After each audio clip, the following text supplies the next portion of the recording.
Welcome to the Homegrown podcast. I'm your host, Liz Hazelmeyer, along with my husband, Joey. Good afternoon. And together we hope to educate, inspire, and equip you in your pursuit of true nourishment. You guys, before we jump into today's show, I have to let you know that Hazelmeyer Goods has just launched subscriptions. This is huge because not only do you not have to go without your coffee and tea because you forgot to order, but you can also get on a subscription for things like dish soap or a fresh sponge for your bathroom, or our body care soap like our raw milk and tallow soap that is so luxurious and perfect for sensitive skin, babies, children, all the things. Okay, so we have a body care line, we also have a dish care line, and we have coffee and tea. And those three categories are available for subscriptions. And the beautiful part is you get to decide exactly how often you want these things to arrive. So say you want to get on a subscription for coffee and tea, and you know you want that weekly because you're going through about a bag a week. Easy. You can sign up for that. You can also then get on a subscription for getting a new body care sponge, maybe every 3 months or every 6 months. You can get new soap, that solid hard dish soap that you guys are loving so much, and I totally understand why. You can get on a subscription for that. That can arrive every month or every 2 months. And same thing for our body soaps like our turmeric glow bar, or like I said, our raw milk and tallow bar. All of these things can be found at shoptheH.com, where we are curating and cultivating a new marketplace for items that honestly we just needed in our home, and we wanted a good, sustainable, reliable spot to get our home goods. And so that's why we launched Hazelmeyer Goods. That's why we are sharing it with you. And bonus, it helps support this podcast.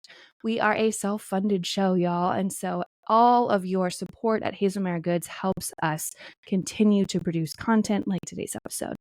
So go over to shoptheH.com, check it out, look at our subscriptions, and hook yourself up. Today's guest is Jared Ralsky, and we're going to be talking about some current events, mainly the Siete acquisition, some of this Kellogg business, and whatever else strikes Jared's fancy. So Jared, welcome to the show. Great to be here. It's been on my calendar for about 2 years. You guys sent me the Calendly link. I finally got to it.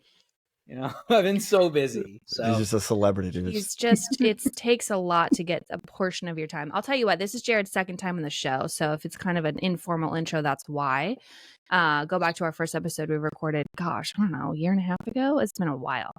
But I love hearing Jared's opinion on all things current events. I think that your perspective and your leaning, a lot of us, I tend to share a lot of the opinions with you, but even today, I think sometimes we'll have an area where maybe we disagree on something. So I'm excited to dive in. Before we get started, I feel like if we're going to be talking about Siete, we should probably tell the audience like what we're talking about. So I'll give a quick synopsis. Basically, Siete was and Jared, please feel free to, after I give this very brief synopsis, you give your portion because you probably know more than I do about it. But from my understanding, Siete was a family-owned brand who came out with a lot of grain-free products, cassava-based, grain-free tortillas. They have like a Mexican cookie. They've got like tortilla chips. They've got all kinds of stuff. And recently sold to PepsiCo for, I think, $1.2 billion. And with that, stirred up a larger conversation within the health and wellness space of, okay, we saw a brand that was very well supported by this intentional consumer, so much so that they now have the opportunity to be bought out by one of these massive conglomerates. And frankly, people that we as the consumer, the conscientious group here, don't love supporting, right? PepsiCo is not on our top list of people we want to throw our dollars at. So it puts us in this weird position of celebrating the win of this small family-owned business, but also seeing how, is this a sellout? Is this then paving the way for other small brands to just pursue some sort of buyout deal, thus continuing to centralize the food system, which is part of the issue we're trying to beat up against. So, Jared, give me your kind of intel on the situation. Please fill in anything I missed, and let's talk about it. Well, I think it's such a multi-layered conversation. When you're on social media, especially on certain platforms, it's like you have to present you don't have to, but like it's relevant to talk about. So you present a certain stance, and it's very difficult to like get across any sort of nuance on the topic, because people, especially Instagram, they're like digesting content in like a 30-second increment, and they maybe will read, like most of them probably aren't going to read your caption. As opposed to like if you're on TikTok, which I'm not very active over there, people are making more long form content and you can kind of break down like different elements of it. But there's so many like layers to it where it's hard to just take a stance, be like, this is good for people, this is bad for people, because we don't necessarily even know. But I think you touched upon some like very valid points in which, yeah, like one, are they sellouts? By the definition of the word, yes. I mean, they sold out their company to PepsiCo. Does that make them bad people? No, but like, would I have done the same thing? I don't know. You know, like who knows? We don't even know if the brand is profitable. It's like the weird thing about this food space is that you can be like, if I walked down the street and I asked 10 people if they know what Siete was, I bet like 8 or 9. Everybody knows that brand, you know? And they're still like, they're operating on such thin margins, I think, some of these companies, because of the way the food system works, where it's like, you know, I've read a lot of different opinions on like different paths to take within the food industry, and it's like, I don't think they're just like, they could be, but it's not like they're making 100 million a year. Maybe I don't know, but it's like if they're doing 500 million in revenue and we haven't seen their books, like what's their actual profit from that? You know, how much did they lost up to this point? What's their family situation? Is everybody healthy? Are they completely exhausted and worn out? Like, we don't know these things.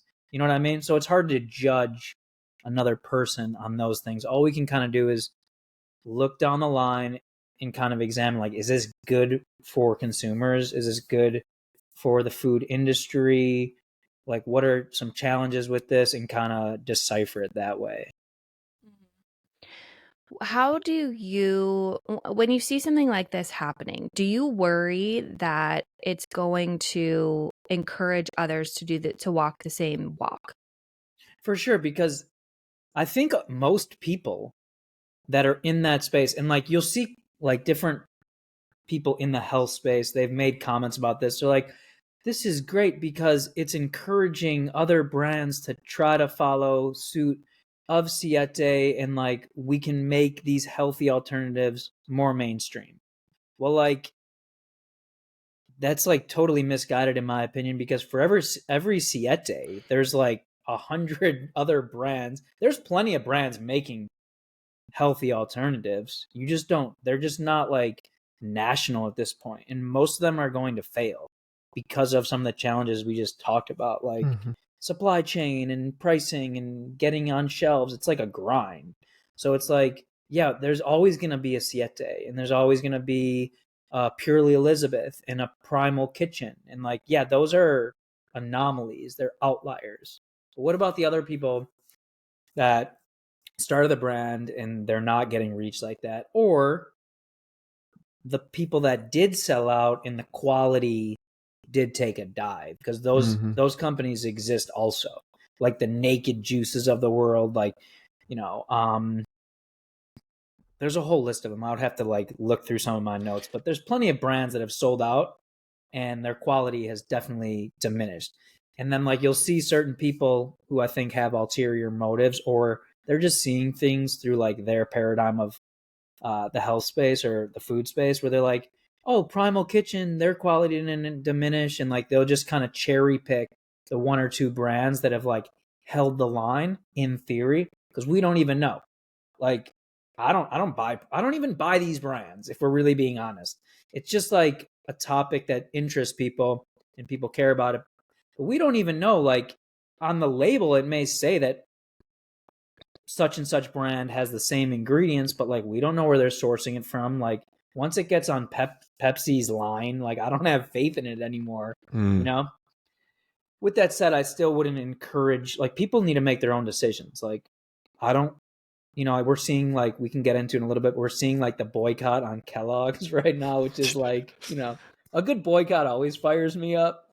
But love a good boycott. People are boycotting, like you're seeing the content coming out, and like we do have influence. People are boycotting not just like the Kellogg's cereal brands, but you're seeing them come out in like with lists, myself included, of like boycott Kashi, boycott RX Bar, boycott Pop-Tarts, like the other brands that Kellogg's owns. So it's like, if it was up to me, we'd be boycotting all of the conglomerates, the Krafts, the Pepsis, the Cokes, the Mars, the Danones, the General Mills, Kellogg's, all these brands. But like, that's not feasible for most people. So they can make their own decisions. And if Siete is like their accessible, clean snack, and Pepsi keeps the integrity, like, I don't know what these people are going through. I'm never going to be like, you're a bad person for buying from Pepsi. But like, if we do want to see mass change, like somebody needs to break the pattern. Cause like Siete is like, it's just like nonsense at this point where it's like every brand is selling out. It's not like, there's a couple I think that are like maybe holding true. But it's not like abnormal for what Siete did, so I think it just would be more inspirational if there was a brand like that, whoever it may be, who was like building up like revenue and building up their supply chain. And like, again, I'm not an expert on these things. Like, I don't own a food brand. I don't know the ins and outs of it, but like, somebody's going to build up enough revenue and profit to be able to go and then acquire other smaller health brands in theory. Like, that would be like to compete with the conglomerate. And now they're like, oh yeah, we're investing in companies that are using regenerative agriculture, or people that are like making clean paleo, and like now they're building up their portfolio and catalog of quality brands. And now they're making those brands more affordable, more accessible. Like, that would be something to celebrate. Pepsi buying Siete that's the status quo.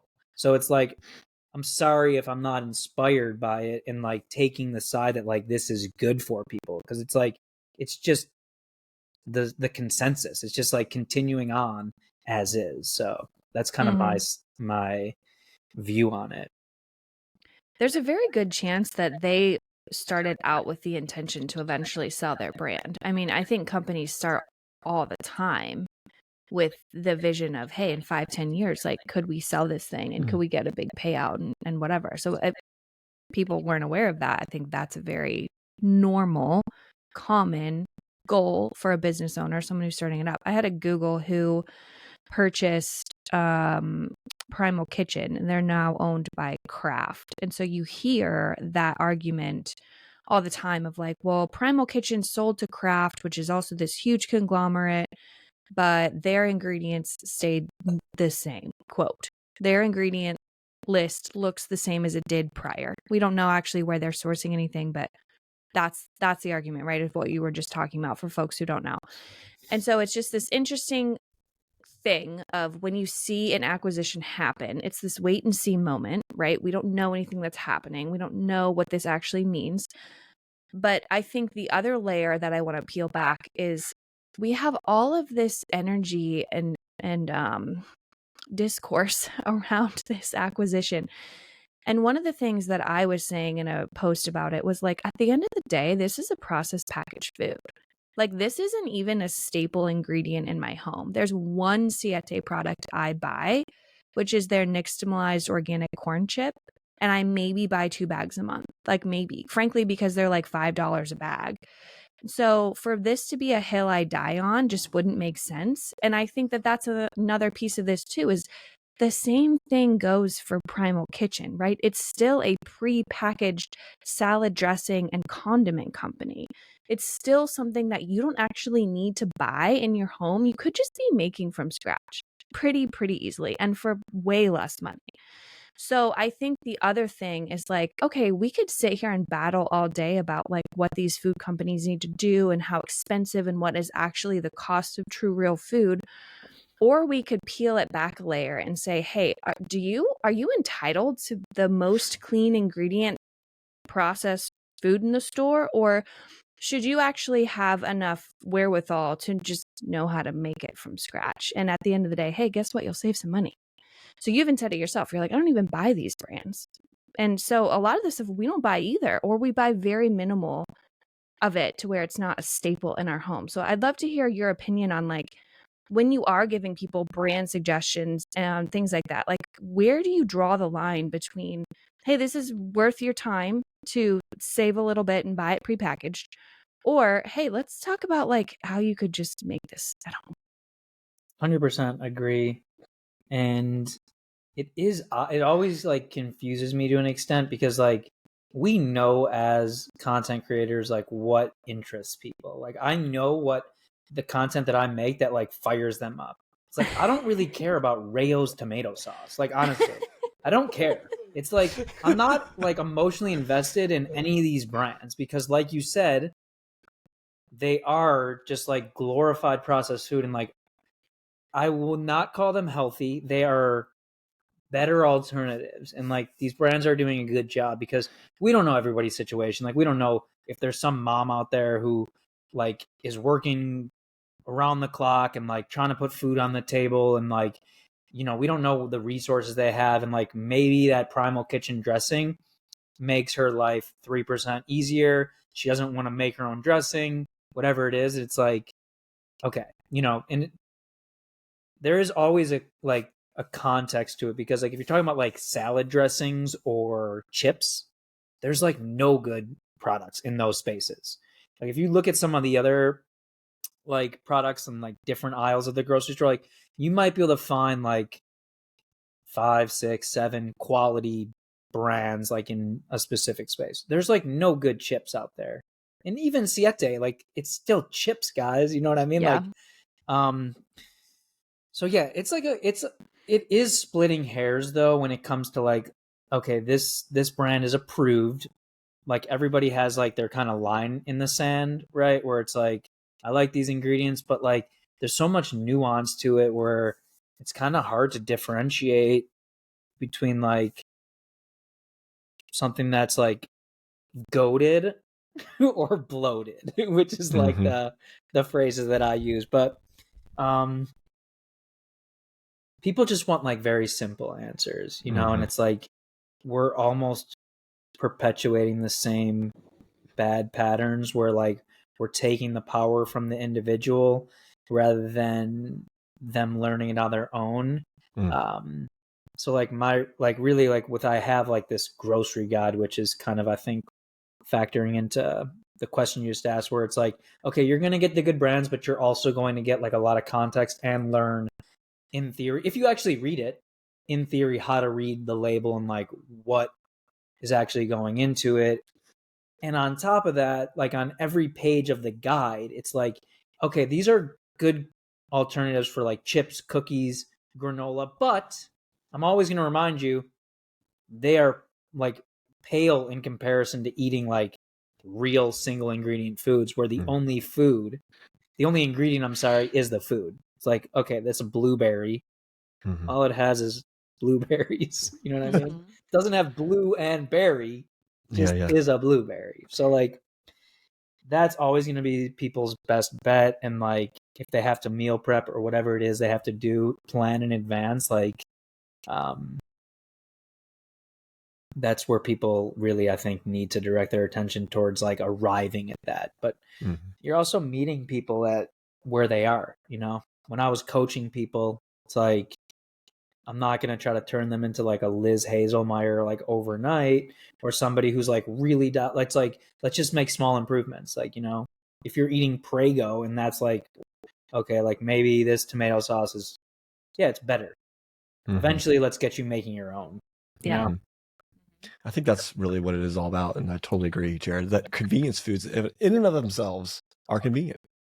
That's it. So if it's going to save you time, and that becomes more of a priority in that moment, and it's impossible to answer that question perfectly because everybody's life is different, and everyone's needs, everyone's context, everyone's financial capability, it's all different. And so one person's life and lifestyle might look like more convenient foods, whereas another might be, you know, Elizabeth and I are in a situation where I go to work and she stays home, and we both work together as well.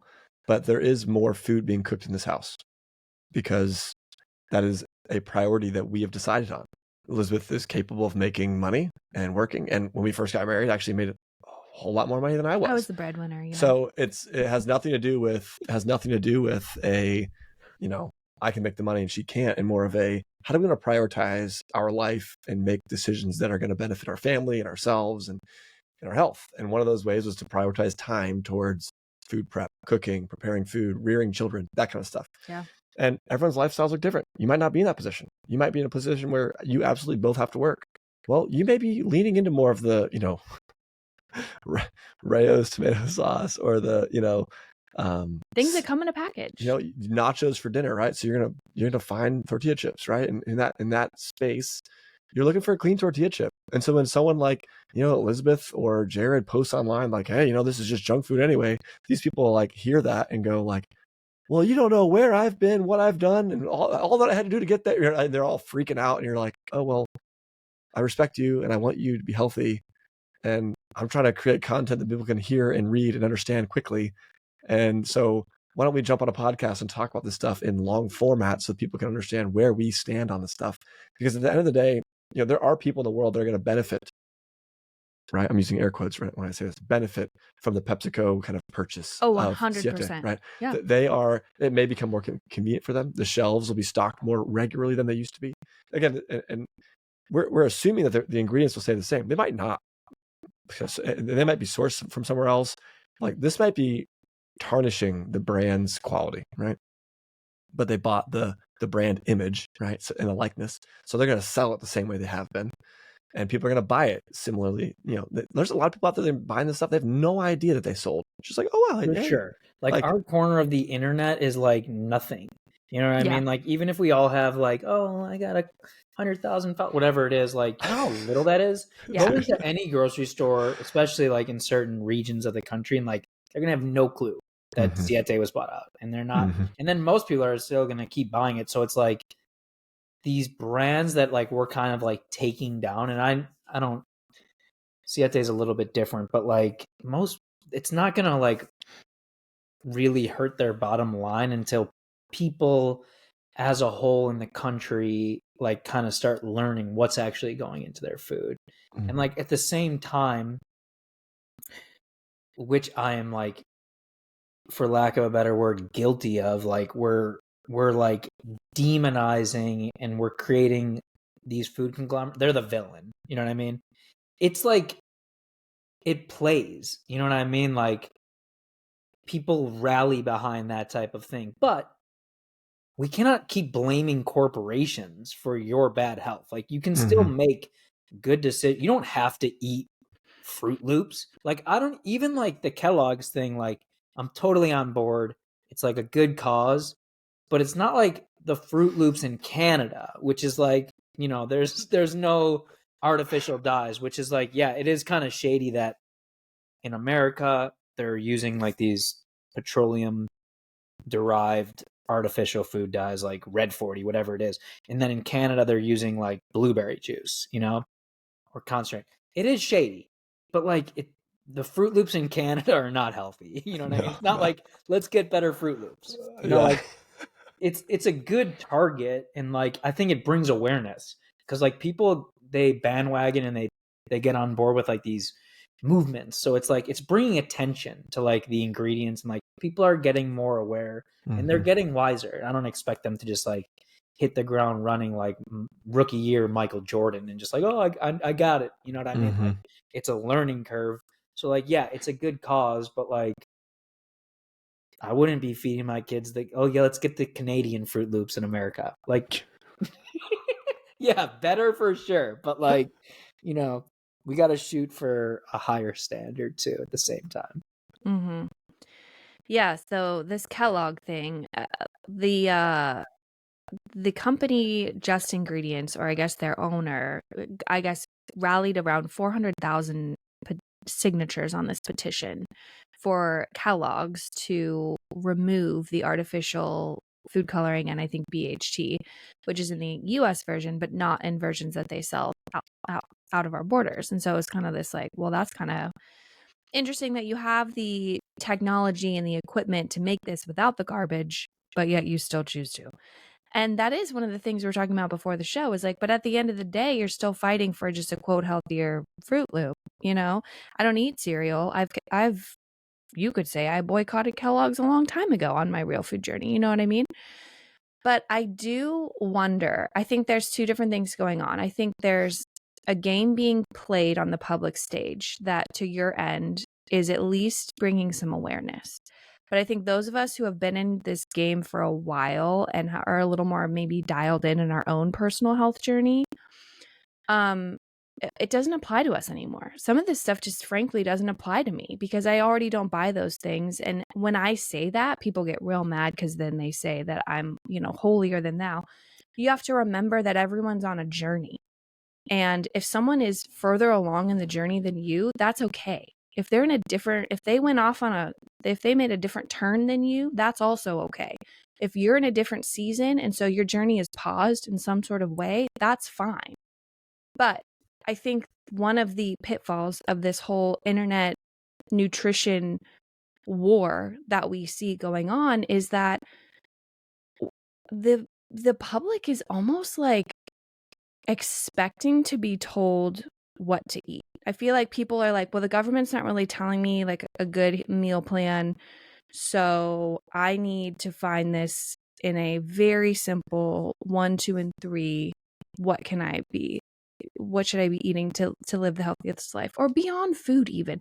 How should I be living my entire lifestyle? And I think that is the root cause of what a lot of this argumentative discourse is really coming from, because people are so disconnected from their basics that they feel like they need help. They need support in learning again how to sleep, how to live, how to structure their life, how to find meaningful work, how to fuel their bodies with food, how to source clean water. Like, we are so far removed from the biological norms that maybe would have come to us a little easier, that it's creating this almost like consumerist culture of content. And I'll tell you, every single time I share a muffin, a piece of bread, a dinner thing, I get a DM. What do you think that DM says? What's the Recipe. Recipe. Recipe. It doesn't even say anything else. It just says recipe. And I Joey laughs at me because I don't, most of the time I'm like, I didn't use a recipe. I just cooked intuitively with the ingredients I have. Like, I'm so sorry. It will take me longer to pass that knowledge on to you than me just like sending you a quick link to a recipe, because like I didn't use one. I don't look up a recipe every night when I make dinner. I don't. Now, if I'm making a muffin or something, I might look up a recipe, but even half the time then I'm veering from it because I'm not using your vegetable oil bull crap in the recipe. Like, I'm using butter instead, and I'm swapping this for that, and I'm maybe doubling it here or whatever. And so I kind of want to shift our gears a little bit from this brand conversation to like, how do you think we even got to where we are today? And how can we as content creators support a more, I don't know, like embodied population of people that don't feel like they have to like DM every single moment of like, I want my handheld. Please tell me how you're living your life. You know what I'm saying? So like, share your opinions, please. I'd love to hear. Well, for one, you should probably sign up for that ManyChat app where like it just automates the response for you, you know? Like, you have pretty big audience, so like most people, I think, like, and yes, I do want to help them, but it's like I don't have the time or energy to respond like I've, to 1,000 DMs. It's not like I get that many, but like I don't even know how many I get because like I can't even scroll through them all because of like the automation system where like there's just so many in there.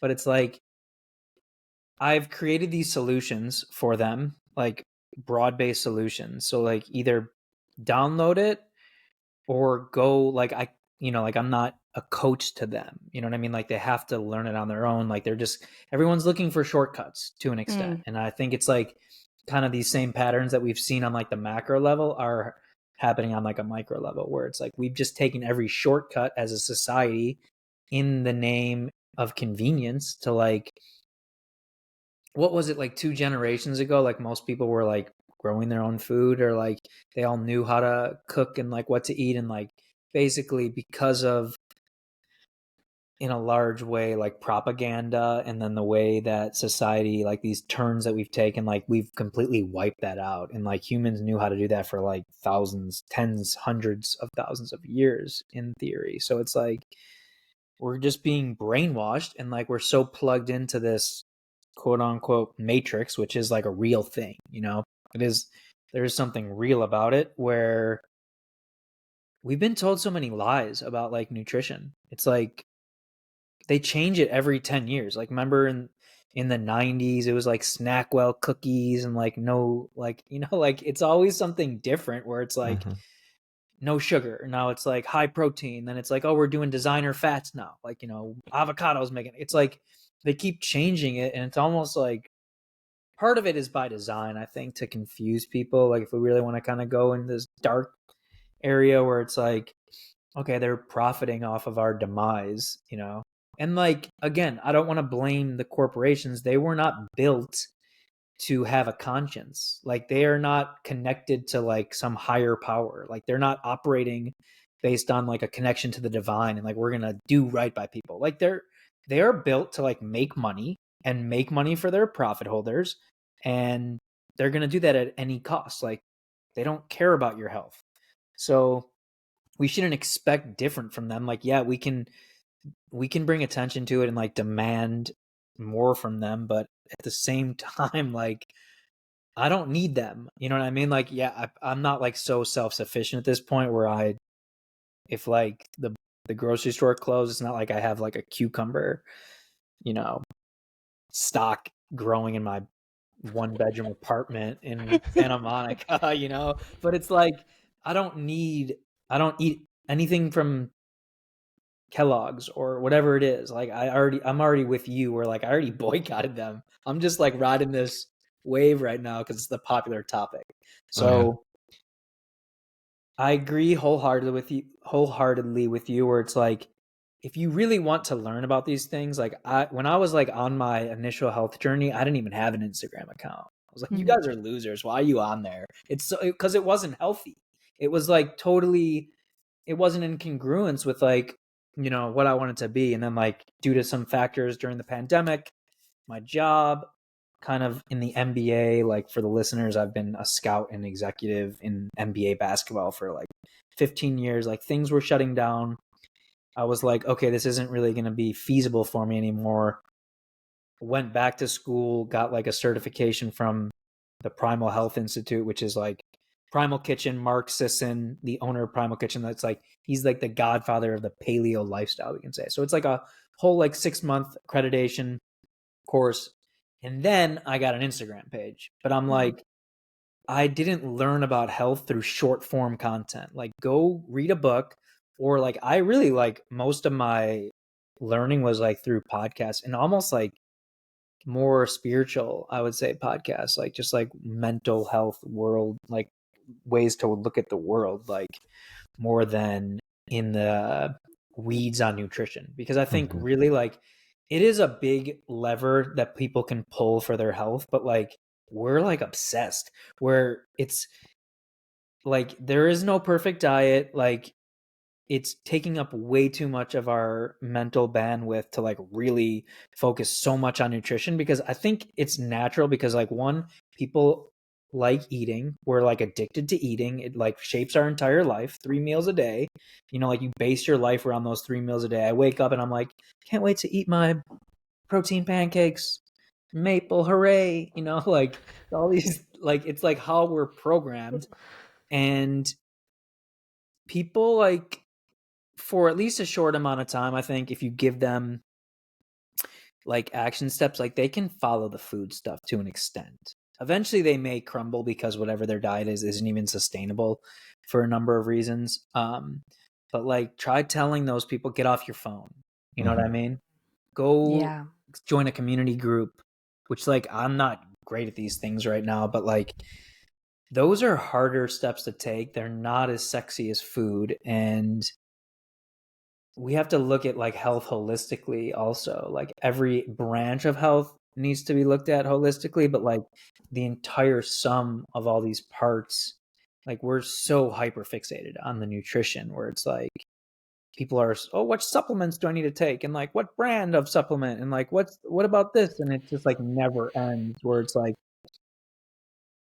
one one trend that I see, kind of off topic, I go into different houses in America, and like they have all the worst brands possible. You know what I mean? All of them. And like people are like, who's still buying this stuff? Who's buying Kellogg's to begin? They're like, 90% of people. That's why it's on all the shelves. Like they're selling what people buy. It's not just sitting there. It's moving. Right. You know? So they all have like the Cheez-Its and all the worst ice cream and like chips, Tostitos, but then they all have athletic greens. You know what I mean? They're like, oh, I'm getting my nutrition. No, like you got scammed on that one too. You know what I mean? Like, don't tell me like these people are like, they're not knowledgeable about ingredients, branding, etc. But like they all think that's like the last proof that I needed that athletic greens was already like a scam to get. Wait, is this podcast sponsored by the? No. No. We, you know what? It's because like 95% of podcasts are sponsored by AG1. Listen, I have some very close like friends and family members who take it, and if you're listening, you know who you are. I'm not going to call you out, but like we actually had a whole episode on PFAS, and we talked about AG1 being super high in lead actually, and so it was like, is it? Because they don't even show their testing, from what I understand. They have a Prop 65 warning on their website. So according to California state rules, which are not the same as federal, it exceeds it's like 3 times the amount of lead allowable in a consumable product. So you can, again, split hairs and say like, well, California's just crazy and, they have really strict standards. Or you can say like, hey, a lot of these green powders are testing like really high for lead, which, actually Siete has also come under fire for testing pretty high in lead because of their cassava and other ingredients. And again, it's like, yeah, you're right. When we get so micro dialed in, we almost forget the bigger picture. It's so funny you're saying this though, because I just posted a post that said, it's more than just the chemicals. And the things I listed on it were like, not moving your body, consuming negative media, artificial light, like not having community. Like there's that post right now is kind of going viral, which I'm inspired by because people are getting it. Like they know that it's not, and of course we talk about nutrition all the time on this show, but I think even Joey and I have broadened our topics of interest since the start and inception of Homegrown, because that's kind of like a part of your journey is like, you open up a little bit more and you're like, oh, there's other components of health that I can focus on. And it brings you to this more centered space where you're not just flinging from diet to diet. The value that nutrition, in the sense of like real food nutrition that we're talking about, can be a gateway, right? So you can bring people into this, that's true, this movement, but then you need to move them forward, right? And I think it's what's really funny, Jared, is that I think if we're successful, like all of us here, then no one's going to need us anymore, right? So essentially, if we do what we're trying to do well, then we're going to become a nobody really quickly. And I mean, we're nobody now, but we're going to have no reason to jump on a podcast. We're going to have no reason to talk, no reason to post content. And man, that'll be a sigh of relief. You know what I'm saying? If that ever happens, which I don't think that it will, that's the objective. The objective is, how do we create self-reliant, capable people that can walk through life and make the best decisions possible where they are? Because everyone's different, in a different place. Everyone has different resources around them or available to them. And that education, that capability, that confidence that can come with some understanding is going to change the way that you operate and function. It's going to change the way that you see an acquisition of Siete brands or, XYZ, because you're going to be like, you know what, we're boycotting Kellogg's right now about food dye. Yeah, that's cool. I wasn't going to buy Fruit Loops no matter what they change. Like they could tell me that they're gluten-free now. I don't really care at all. Like gluten-free, gluten, cassava, whatever it is that you do with your Fruit Loops, there's no way I'm thinking to myself, man, this is going to be a great breakfast. Right. No way. And I actually think, just to give credit where it's due, I thought that was like initiated by Vani Hari, the food babe, the Kellogg's thing. Oh, you know what? You're right. Why did I say that was saw the just Just Ingredients owner. I don't know her name. Like, I think she's based out of Utah and making like really great products. I've never tried them, but I've looked through some of them. But like, I did see her at the protest in Michigan, but I think I'm almost like 99% positive it is Vonnie's. You know, she's the petition. I mean, she's You're like right. a pioneer. So like, she's You're like, right. it is inspiring to see somebody put that much passion, because like you can't fake that. You know what I mean? Where like you're putting so much energy and passion, and like you have all that in your energy stores to like really like move all these people and bring attention to something that does deserve attention. But like, kind of shifting back to what we were talking about, like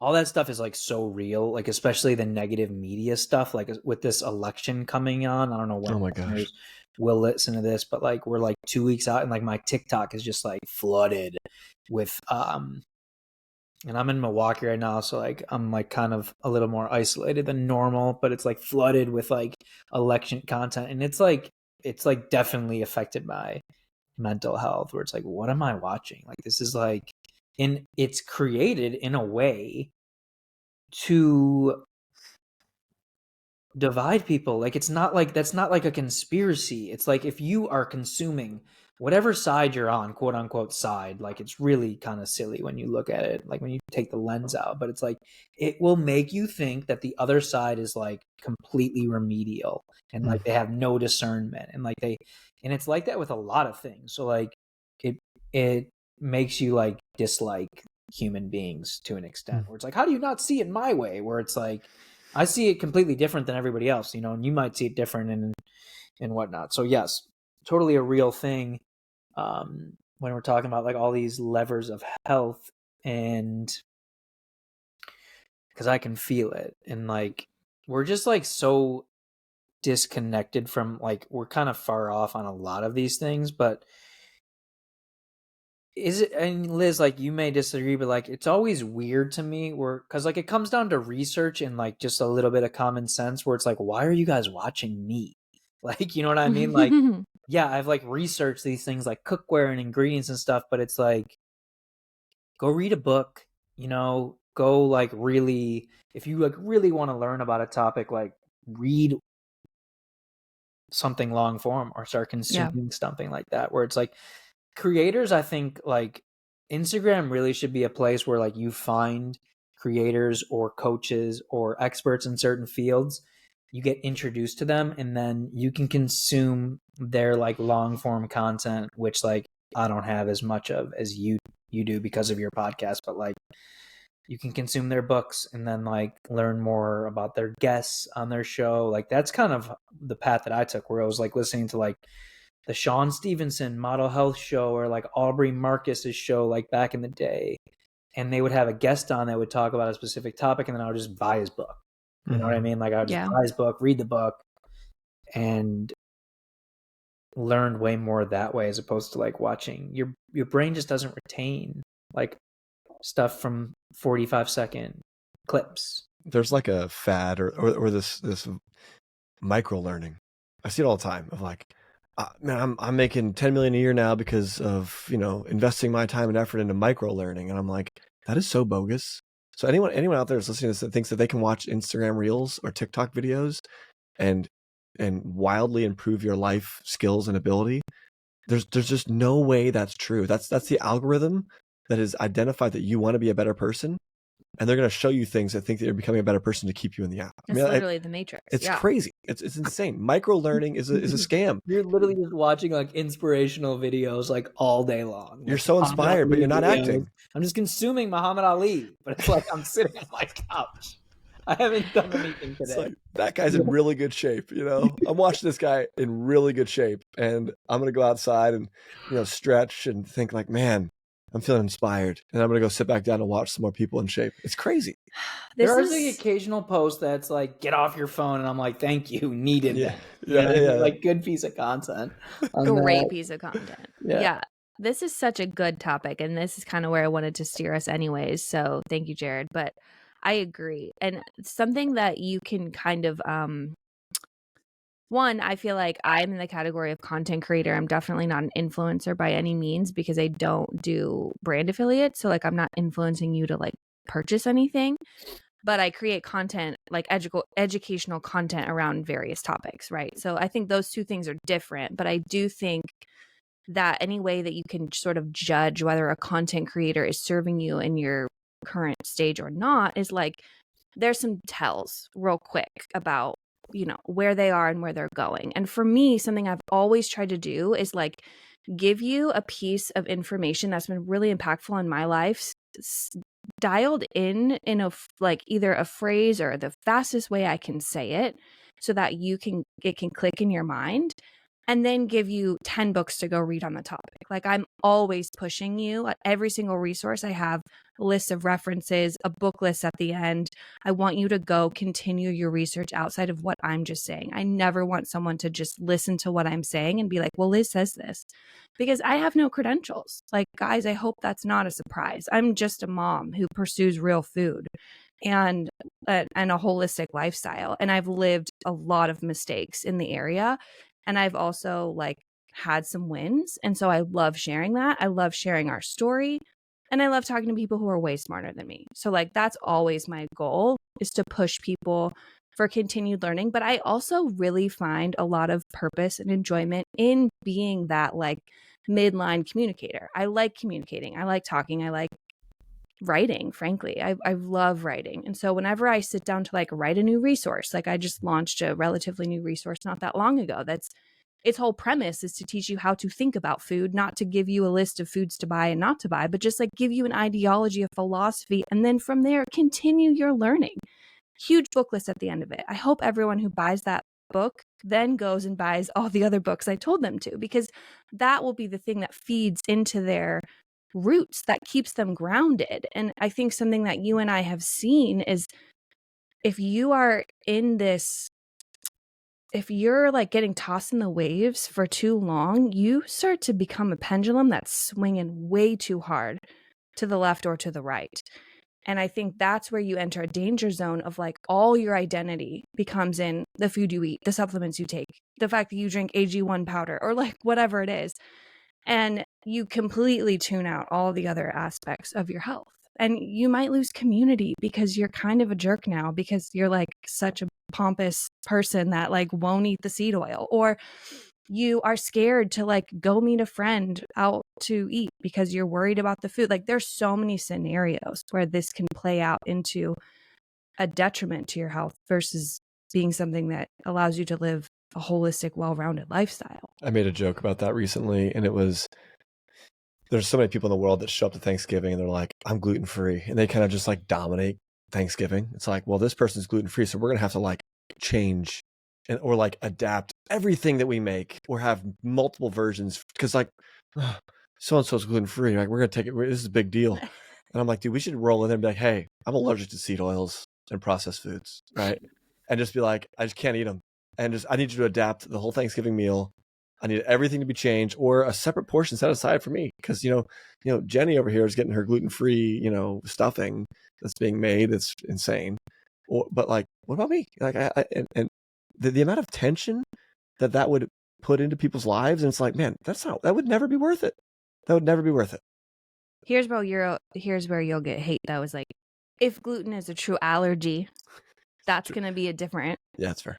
thing. Yeah, that's fair. Versus food preference. In most of my life, I don't have very many people around me that have a true allergy to gluten.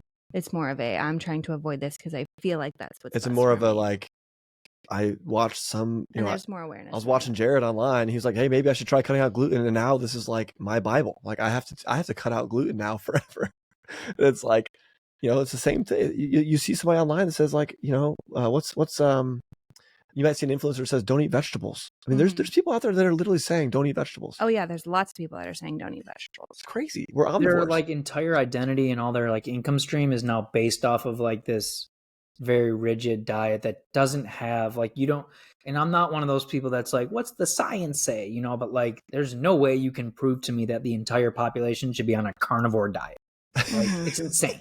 You know what I mean? And it's like, I always try to think like the first goal should be to like do no harm, which is almost impossible, just the way that the system is set up, where like you said about it earlier, like when we're talking about, I don't even eat these things, they're junk anyways, but like you don't want to put that thought into somebody's head like all the time because like they may have to eat it. Like, you know what I mean? Like, or maybe they're eating it and it's like these factors with like the orthorexia and like the mental and psychological aspects of health, they're definitely real. Like there's that, I think we might have talked about it on the last show, but like it's called Mind Over Milkshakes. There's like this study that they did where they gave two groups of people the same exact shake, and they told the first group, yeah, this is like a spa shake. It's like super healthy, like great ingredients, like congratulations. And they told the other same, and it was the same shake. They told the other group, this is indulgent, like this is trash, like it's full of sugar, blah, blah, blah. And then they measured their like hormonal response after, and the people that were told that it was like garbage food, their hormones were like flying off the rails, you know? So it's like these things are real, your approach to food and whatnot. So like, yeah, you want to be careful about like the content you're consuming. And if someone's like especially in today's day and age, I think demonizing any single ingredient whole foods, like even if it's the worst quality egg possible, which like somebody may have to buy that. Like they do not have the finances, period. Like it's not I'm not in the space of like making people more money. So I don't even want to touch upon it, but they may have to. So like, I still think that they can be healthy. I do believe like you should be buying the best quality food that you can financially afford. But like, that's good. If you can't, then like the 60 eggs at Costco, like the 60 egg thing at Costco is like whatever. It's the same amount of money as like 60 Eggo waffles. So like there's no comparison. Like get the eggs and don't think about it and stop listening to people who are like demonizing those foods. And like, yeah, like I when I go shopping, like there are certain products that like I want organic. I'm like aware that like, okay, like you're just looking at like chickpeas. Conventional chickpeas are like laced with glyphosate. Like once you like learn about these things, you kind of, it's like, I just have a memory like that where it's like, yeah, I don't want to be eating non-organic chickpeas, but like, I don't care if it's like or if it's like a conventional banana or it's like a conventional avocado. Like I just don't care. You know what I mean? And like, I'm not going to stress about it, but like, not everybody has the finances to like kind of go all the way. So like you don't want to scare them out of like, we've made it so like certain, if you're watching me and you're watching a carnivore and you're watching a vegan, like you're screwing yourself because like all of us, like you can't eat eggs, you can't eat vegetables, you can't eat, you're following a keto, you can't eat fruit. So it's like, what the hell are you supposed to eat? So it's like, I think my approach has been like, start with real foods, single ingredient foods. Like we're talking about animal protein, fruits, vegetables, even certain grains, if they're like properly prepared. I think there's like a lot of nuance with that. Legumes, I think, have their place. Again, like if you're preparing them correctly, healthy fats, you know, like those are like all quality staples. And then like based off of your kind of goals or like your activity level, like then you can figure out like how much protein compared like your macros or all these other things. But like cast a wide net to start, and then as you go down this path, like you can get more dialed in. But like don't try to go from like somebody who's eating Pop Tarts and, you know, Heinz ketchup and all like the, you know, Smuckers on like your breakfast is like Smuckers on Wonder Bread. Like, yeah, you know, like you don't need to be, you know, Mark Sisson or whoever it is, like overnight. Just like small steps are more sustainable for people anyways, where it's like, do one thing a week, add something like new. That was what I was doing when I was coaching people. It was like, you're not giving them the whole playbook, you know. It's like, I always make the comparison if you're like an athlete and you are in the NBA, because that's like my background. Like if you have a rookie, like a guy straight out of college, you are not going to give him like 10 things, 10 skills to work on. Like Michael Jordan, like developed one, he would like go every summer and add like a new part of his game. He wasn't like doing all of it at once. It's like a outlet. Like you can't just stick 15 appliances, like you're going to blow a fuse. So like you go small. and you find things that work for you. And if they don't work for you, throw them out. Like if this green powder, if you don't like it, if you don't like how it tastes, if you don't like how it makes you feel, throw it out, try something different and like keep refining until you have your routine where it's like, because different things work for different people, where it's like this person's intermittent fasting and this person's eating fruit on an empty stomach because it like they think it helps their detox, and that's like working for them, where it's like all these things are in play. They should be in play. You know what I mean? Where when we start getting like, no, this is how it is, like you are so identified, like your ego is like completely tied into your diet, where it's like, what's your goal at the end of your life? You're like, I had the best diet. You know what I mean?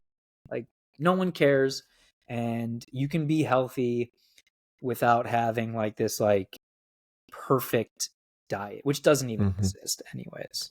There's fad diets though. It's real.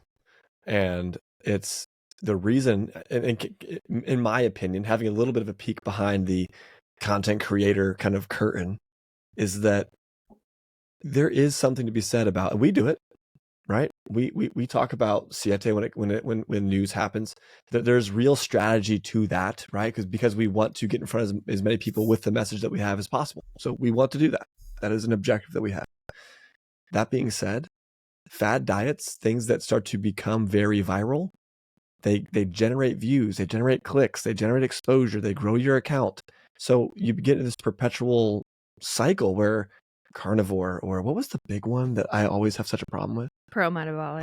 Pro-Metabolic. Should we talk about it? I want to actually. I think it's been so much trouble. I think it's been like debunked so much at this point that we can talk about it now. It's not in favor anymore. Is it? It can't be. I feel like it had a very steep climb and a nuts. hard crash. It went nuts. People exploded. Well, I think like in theory, if you're doing it the way it's supposed to be done, which I don't do it, then like, yeah, it could work for you. But I think people like, they don't get in, like, they don't understand the context of it. And they're just like throwing down an entire loaf of like sourdough bread and like, even like the carnivore diet, like good luck on a carnivore diet if you have low stomach acid, or good luck on like a vegan diet if you have SIBO, or like a keto diet if you have liver, like bile flow issues. Like you're screwed. So it's like, it doesn't apply to everybody because different people's bodies are in way different states. We don't know what their environment's like. We don't know what they're going through. So like, it's pretty dangerous to like start taking some of these things, and the way people speak about it, it is like gospel. Exactly. And they're that's why like I try to take the lowest hanging fruit possible. Like I don't have any shame in telling you that, like, yes, Cheez-Its and Ritz crackers and, Kraft mayonnaise and Newman salad, all these things, like it is poison. Like, I'm sorry. Like, it's not even food, most of these things. Oreo cookies, Chips Ahoy. And like, cause I feel comfortable like nailing that down, because it's like, that's what most people are actually eating. That's why we have 50% obesity, and that's why we have like 2/3 of Americans, adults, on medication. It's not, and like I don't want to come across like I don't have sympathy for this, but like I do want to talk to you about this. It's like, because I was looking it up yesterday because somebody was attacking me, where people will take any topic on the internet. You'll see it where it's like, I made a post about Starbucks coffee, and now like the comment section, it's like Israel Palestine, and now like I have a post about Kellogg's, and it's like they're talking about gun laws, and I'm like, dude, you're just taking your paradigm on the world and now you are applying it to like my post about Rayo's tomato sauce. It's not even applicable, but like people, we're just walking conversations, you know what I mean? But I lost my train of thought. But like, okay, I was looking up food deserts, because that's what they were attacking me about. It's like people don't have access, which is like a real thing.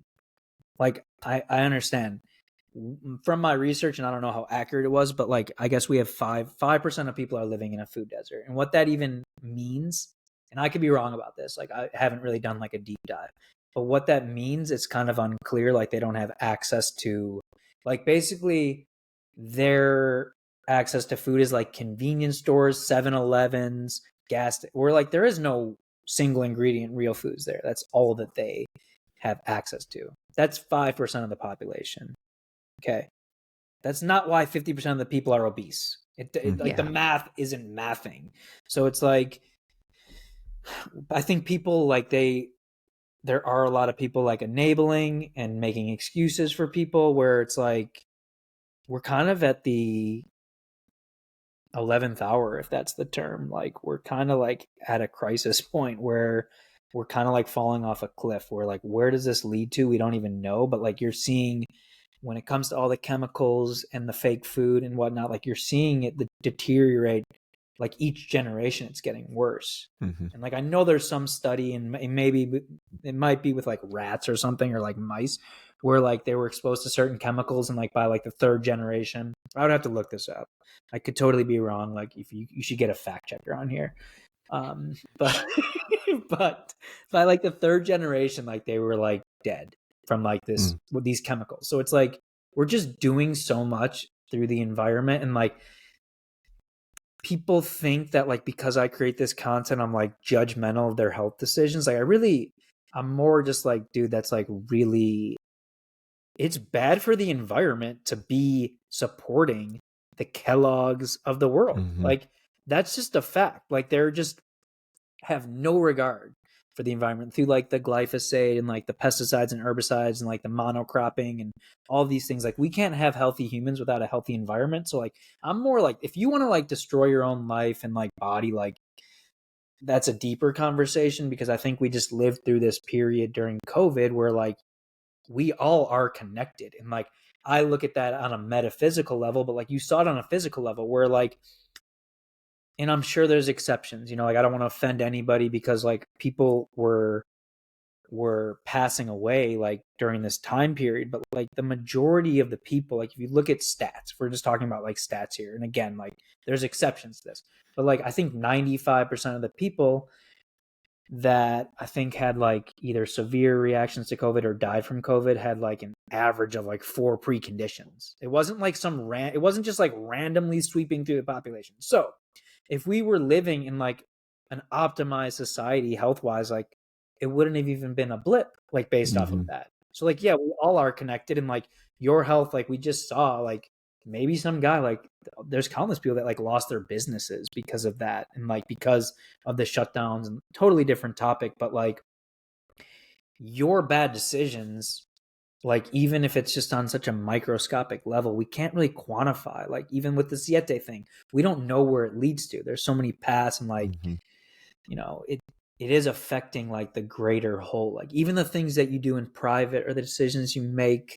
like I totally believe they have like an impact, like, you know, however you wanted to phrase it, like cosmically or universally, where it's like these things kind of matter. And you know, instead of relying on politicians or like some savior, which is never there, it's like never going to happen. Like these people are not going to, or even like content creators, like you have to empower yourself. Like at the end of the day, like you have to be your own greatest advocate, or like that's like goes for the entire society. If everybody did that and we like got off the like watching the news, which is like literally poison, you know what I mean? Like it's terrible and all these things, and like really put more energy into ourselves and like self-growth, like you'd be, even if it was like an extra 10 minutes a day to start with, you'll start feeling that, you know what I mean? If it's taking a walk that you weren't taking, like getting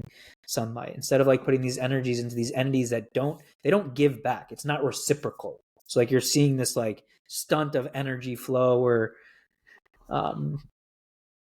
it's just like destroying us, all these like little vices that people have. I totally agree. And I think, man, when we look at things that are they're not reciprocal. They're being sold to us because we have something to give and not because we're going to get anything out of it per se. I want to summarize my understanding, and I hate, if you guys just don't want to talk about it, that's fine. But I want to summarize my understanding of pro-metabolic like diet. One, correct me, because I only know the people that I was exposed to, and I still do pretty good about not being heavily invested into Instagram. I was very late to the game with it, and I had a hard time figuring it out and understanding it, which I think helped me. I was like, back in the day, right? Like on Zanga and like MySpace. And then I was like, this is dumb, right? I'm out of here.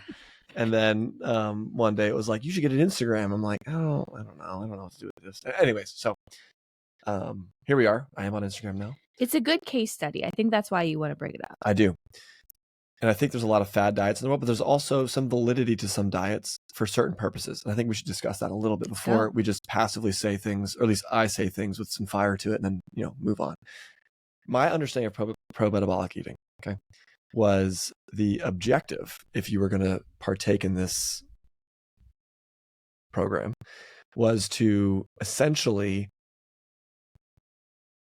stop restricting yourself from calories or foods or food groups even, and stop trying to like withhold different meal, like almost like a license to eat whatever you kind of wanted to get your, almost like the emotions of your body and your brain realigned with happiness and joy, so that you can, that this is literally what this is literally how I interpreted it. So I know it's funny, but it's like, I'm trying not to say it abrasively, because like my gut wants to say, they told you just to eat whatever you want to for as long as you want to, and that's going to be better for your health, because then you're going to be more joyful and happy. And then it just didn't seem like there was like an exit plan of like, once you achieve this hormonal healing, right, with this pro-metabolic diet, get your metabolism right, then what? Do we start to restrict again and then lift and run, and like, what do we do?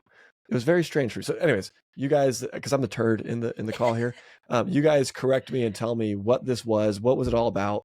How was it supposed to be? And then why do I feel that way or see it that way? And am I just like a loon that is dumb, or could you understand why I would think that?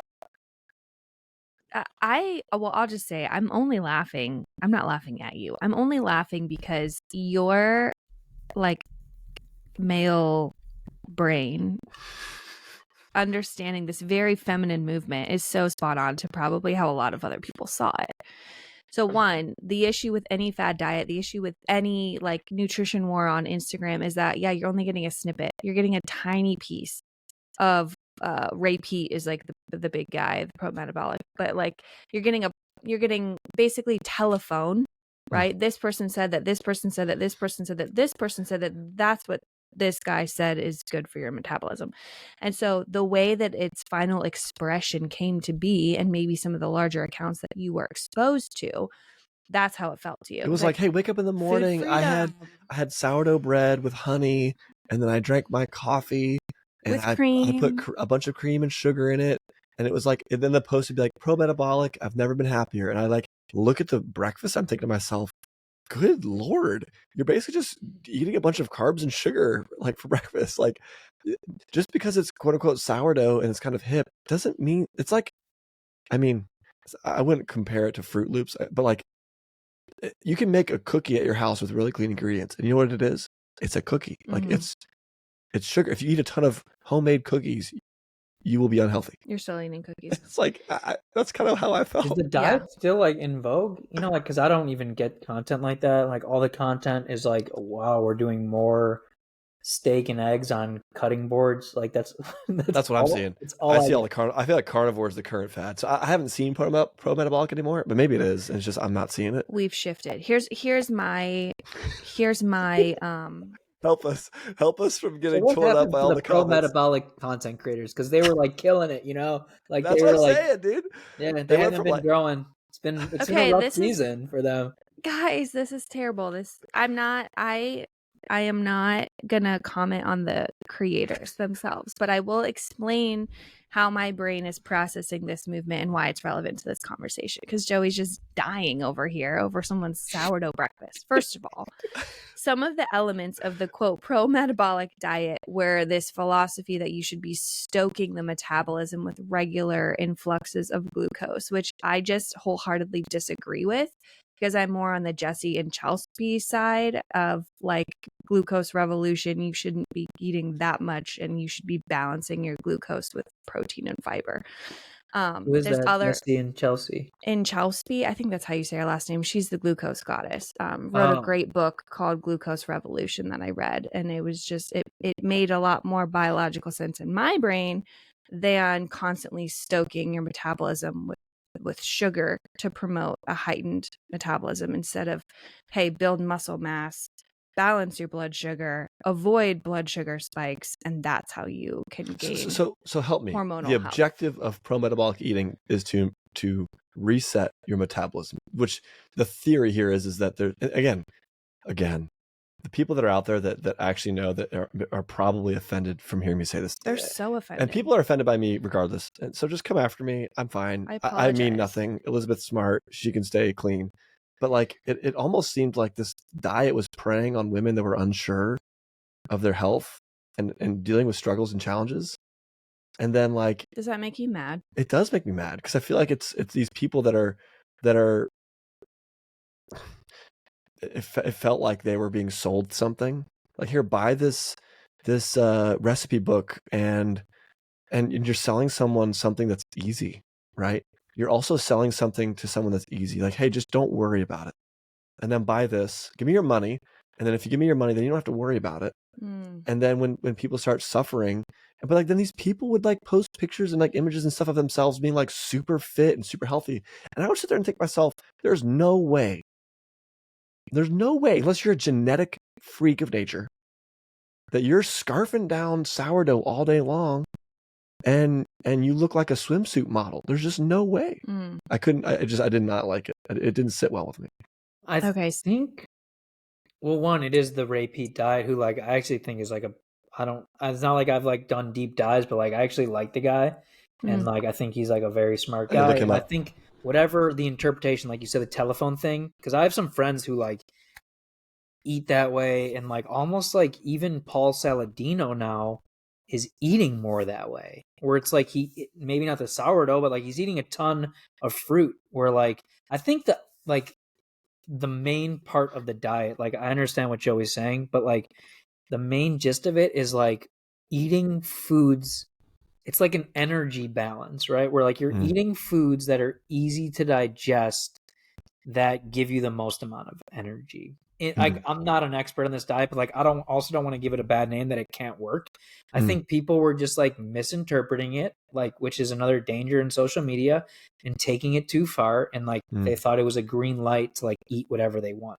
I don't think they were like eating necessarily processed foods, but they were eating like it was very carb heavy, and it was like, I think there's this aspect of it where it's like your body's stressed out. We don't want to put it through more stress, have it be through like cold plunging or HIIT workouts or any of these other things that may be stressors to the body, and like fine for me or you, but like for some people that are like depleted, they need to start building back, I guess. But like maybe they weren't, active enough to handle all the carbs and whatnot. But like I think in Nuance, like it could work for people, but they were just taking it out of context and like losing get lost in translation. Because you did hear a lot of like horror stories on that, where people are like, oh, I gained 30 pounds, where it's like more than other diets. Like I hear a lot of horror stories on vegan diets, and I'm not against people, like I do, like try it out, whatever. I've never done it.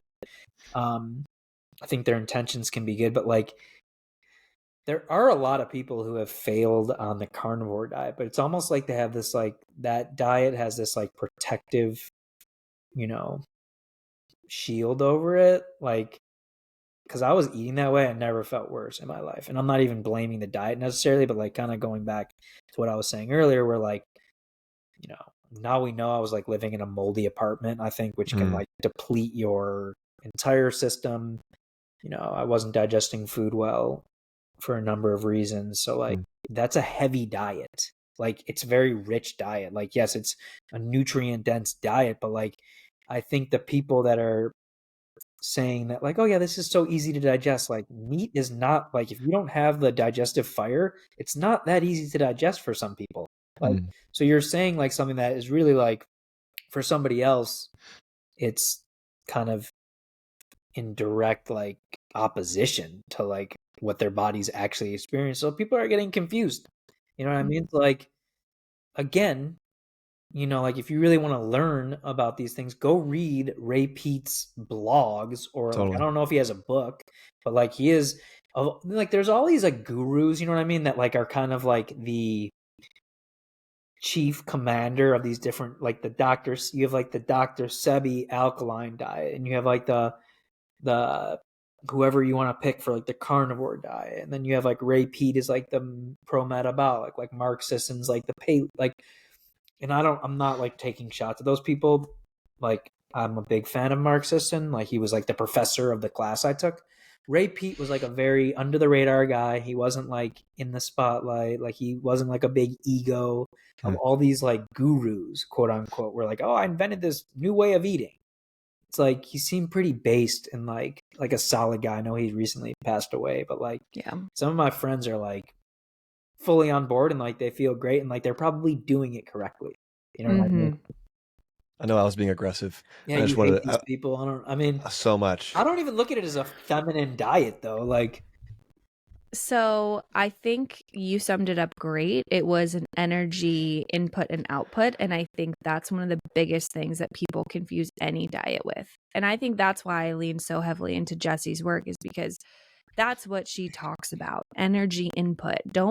She's not saying balance your blood sugar by never eating a carb. She's just saying balance your blood sugar by making sure that if you're eating something that's glucose rich, you're then matching it with energy output. Like, we're not meant to eat a slice of banana bread and then go sit on the couch. It's just not what we're supposed to be doing. And so, yeah, moving from a society where diet culture was forcing women to undernourish themselves, eat 1,200 calories a day, be super stressed out, have jacked up cortisol, and then moving that same population of women into a more nourished state, into something that's easier for our body to digest as to not cause extra stress. All of those principles made sense, but they didn't have enough nuance if you only were consuming content via social media or maybe one person's take on this quote diet, which most people would be even mad that we're calling it a diet.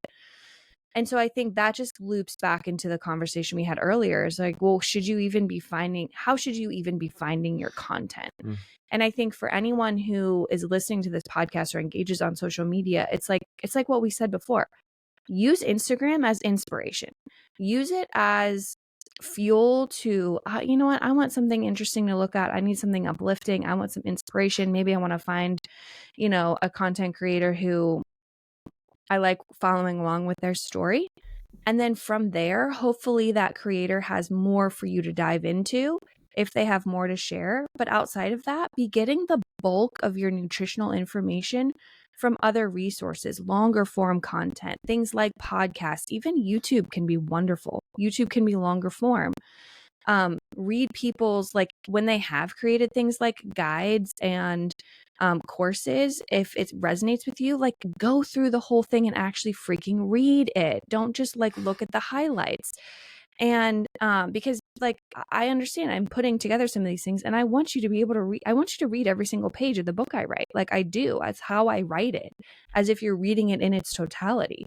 So I guess this whole conversation is just like an encouragement to the content consumer, right? Of like, understand where you're getting your information from, and also understand that, like, the 45 seconds on Instagram and their constant algorithm feeding you content to just keep you locked in the app, you don't need to be a slave to it.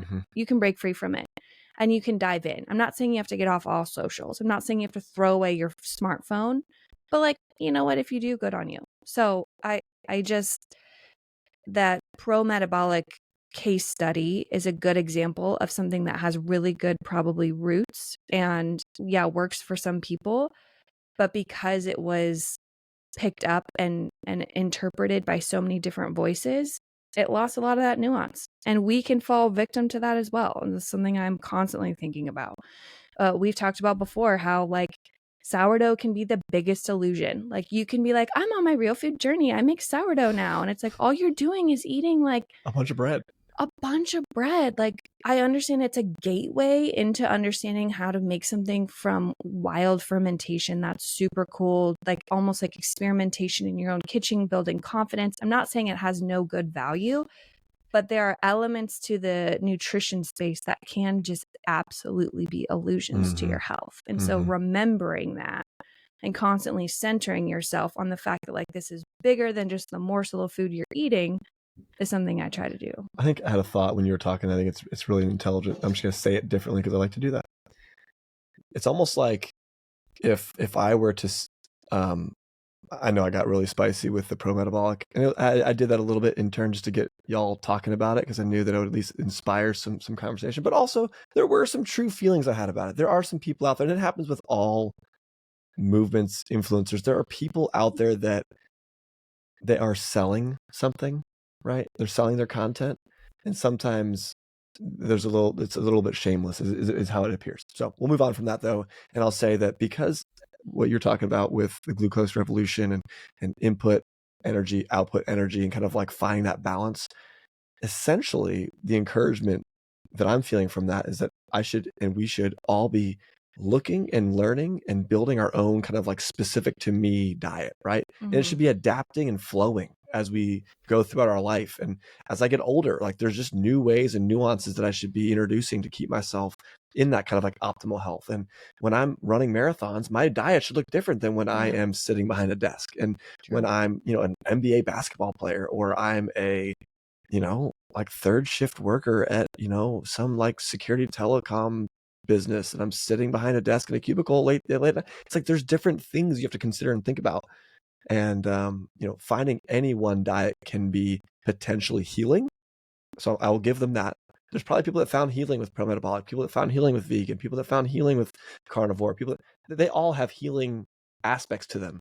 But inevitably we have to evolve and grow from that and kind of build our own personal, diet. But then again, it's like you're always learning because you're always changing, you're always growing, you're always, your life is always adjusting. So anyhow, I dig that. Cool. Jared, any other thoughts on what we just talked about, or any other health trends that you feel extra weary about these days? Well, I think it's like, it is kind of, it's unfortunate, like to an extent, where we have these like, we're all playing this game. Like if you are a content creator, like I can't recreate the rules of Instagram. You know what I mean? Like your content gets pushed off based off of like people's preferences. So like the viewer actually creates my content. Like I'm not going to go on there and just talk about whatever I want. Like, just I'm running a business also. And like you're trying to balance all these aspects where like you want to get reach, you want to help people, and you want to make money, and you want to maintain your integrity. So like it's hard based off of like how the actual algorithm works. Like like at the end of the day, like people need to like dial in the basics like above any, and like there's all these pillars of health where you have like nutrition, you have movement, you have sleep, you have circadian rhythm, you have detox now, I think like needs to be in the conversation just based off of the environment that we're living in, and like you have community and you have stress, whatever, like, and like there's certain pillars within each of those that like I think are black and white, like eating real food, going outside, moving your body where your body is meant to move, like there are certain things that are black and white. And then like once you have those in place, start experimenting like within each pillar, whatever it is that you're focusing on. Because like Pro-Metabolic might work for somebody, like, but like understand what you're kind of like diving into, like it's not some one size fits all. And it's like there's always nuance to all these topics where, like different people can help you with different things, but at the end of the day, like you have to believe in your own self to like, you're never going to reach your potential if you're just like, what does Jared think about this? Like, I'm giving you I'm just like try to create solutions for people that it's like you don't even have to think about, you know what I mean? Like safe cookware. Even there's nuance in that. Like, you know what I mean? Like like cast iron's good, but like if you have an iron sensitivity, maybe not good for you. Like there's all like stainless steel is like the best in my opinion, but the stainless steel in China is probably scrap metal, and like this stainless steel is higher quality. So like know the nuances of whatever you're kind of trying to learn. And like somebody may have a nickel sensitivity, and there's like nickel, like, in stainless steel. So it's like it's never gonna like whatever I'm doing, you can kind of base like, get some like foundations off of it, but like learn it yourself in the way that you are going to most benefit and like the way that it's best for you, as opposed to just like we put like these creators on like a pedestal. Like, oh, thanks so much for responding to me. It's like I'm just like some random dude, like you know what I mean, who like really researched cookware for like 5-6 months and like understood like, okay, this is the safest from the knowledge that we have. Like these are easy solutions where like is drinking like from the right water filter like going to make a massive difference, or like having the right cookware going to make a massive difference next week for you? Probably not, but like you are like lowering your burden on some of these like environmental toxins that like you use these things every day. So like there is a level of importance to it, if that makes sense. I am a big believer in water, for what it's worth. I think, man, something that is like so vital and critical. Man, if you can have good water, that's a big deal. We talked about that before we press record. It's like at the end of the day, spring water, right? Like natural, like spring water is the best. I was in Newfoundland, Jared. I don't know if you know this. I went moose hunting, and I was in this just like unbelievable, like remote area on this island north of Nova Scotia called Newfoundland. And the water in this camp that we were in was all from a natural spring. And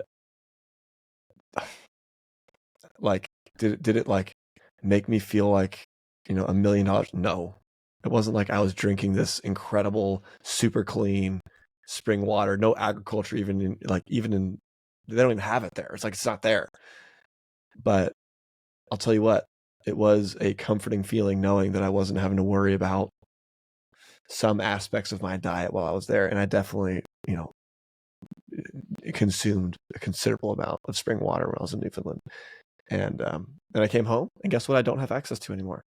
I don't have access to a natural spring that's near my sure house. About that? You can go to like findaspring.org, I think is the website. Can you? I think our closest one is like an hour. Is it? Yeah. Even then, like if it was 10 minutes away, who's going to go out there and start fetching water? So it's like, we used to, like Joey's family in New York, we used to go fill up jugs. It was close and it was convenient, and we would do that. You just drink straight out of it. You don't even filter it. You just drink it straight out of the spring. Yeah, we did used to do that. Now in Ohio, where we are currently, we don't have I have never gone to a spring here. That's a good point, though. What was this website I've gone you're to talking a about? spring in findaspring.com. Is that a thing? I think. Let me look .org? at it. So I have a viral, people were real mad about it. Reel of me I was eating at a restaurant in this small podunk town in Indiana where my parents own a lake house, and they were serving me tap water, obviously, at the restaurant. So I just ditched that over my shoulder. I was eating outside. So I threw that in the parking lot, and I walked across the street because there's a, artisanal spring or whatever they call it. And that's like his name or something. And so I just, filled up my cup. It's natural spring water. It said Coca-Cola. It's natural spring water, but it's fed through like a pipe. And people were like, what about the lid in that pipe? And I was like, you know what? I don't even know. Right. Yeah. So like that's like when people just like, you're going too far. Like, oh, your air purifier is made of plastic. And it never ends for some people. I'm like, you've gone too far. Where it's like, you can't live like, the point is to be informed but not consumed. Like we cannot let these topics consume us. Where it's we can't lie to ourselves either. We're like, yeah, like these things matter. Like I would, especially like I don't want to be drinking bottled water every day out of like plastic water bottles. It's like probably recycled plastic, thin, more likely to leach. We have the studies that show it. Like it's not probably a good idea. You can't be a psycho about it though either, where it's like make one, like if you literally added one thing to your kitchen a month for a year, like you would have a non-toxic kitchen by 2025, October 2025. End of the year. I love that. Be informed and not consumed. I think that might be the title of the show. Thanks, Jared. Cool. Anything else that we haven't covered that we want to talk about? Yeah, all the bad people listening to this. You said something about bad trends, which is anything that's bothering you lately. Yeah, tell me. I don't even like.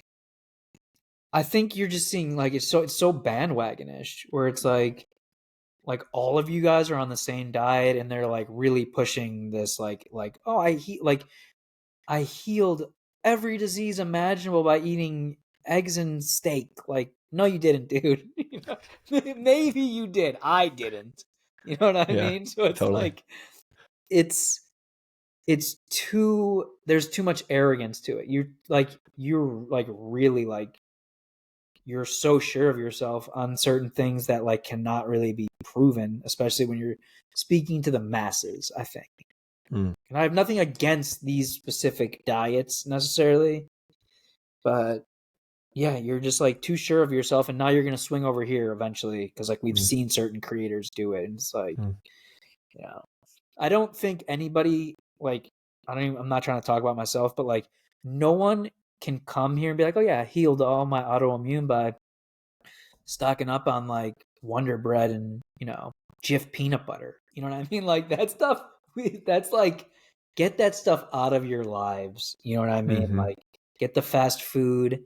None of it's healthy. Like there's a hierarchy to some of these things, but like stop eating. It's not even cheap anymore. You're not Mm-hmm. It's saving not. money.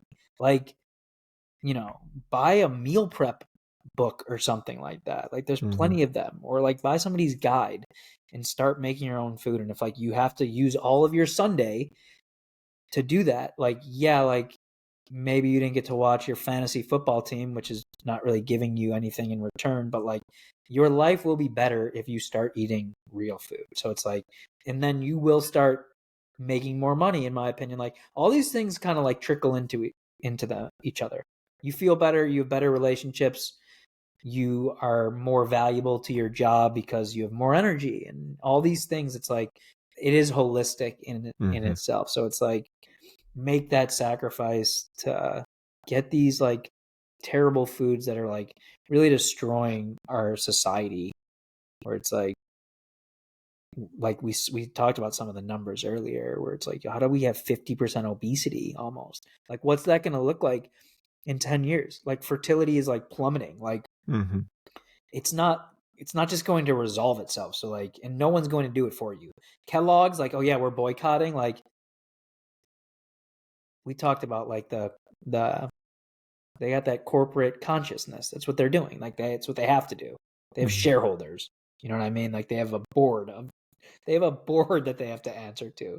Stop relying on your government officials and certain food corporations to like clean up your food. Like there's still plenty of options for you, even though like yeah, it's not perfect for any of us really, unless like you're growing your own food, but you can still be healthy. So don't like stop talking to me about like, oh, but the pesticides in strawberries, like valid, but it's the best option you have, Yeah. So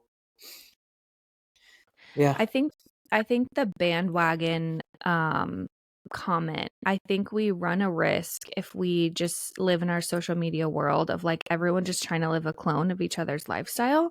And to your point, that doesn't work because we're all so bio individual. But I do think one of the things driving the bandwagon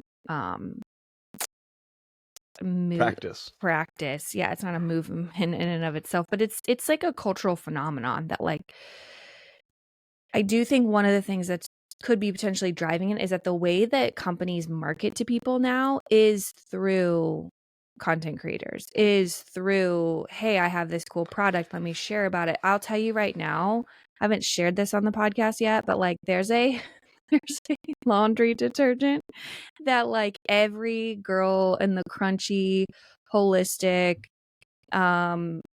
maybe like even Christian space and Instagram, so a lot of my algorithm, every girl's talking about this laundry detergent right now because this is a new company and their number one like method of marketing is to have affiliate programs through these content creators. And I bought a bottle of this laundry detergent through another creator because I was like struggling really hard about laundry detergent. And I'll tell you, I hated it. I never once shared about it, never once posted it, never once talked about the brand. I found a different laundry detergent at my local grocery store that I freaking love, shared about that, but there's no affiliate for that.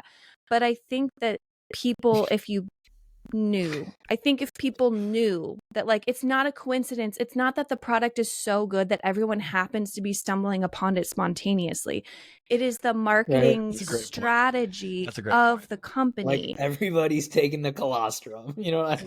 Like, Armra was the other one. God. Everyone's taking colostrum. And, like, you know what? They've reached out to me and I've, like, thought about it because I've taken colostrum, but from a different company. And I'm kind of like, I think what Armra's doing is amazing.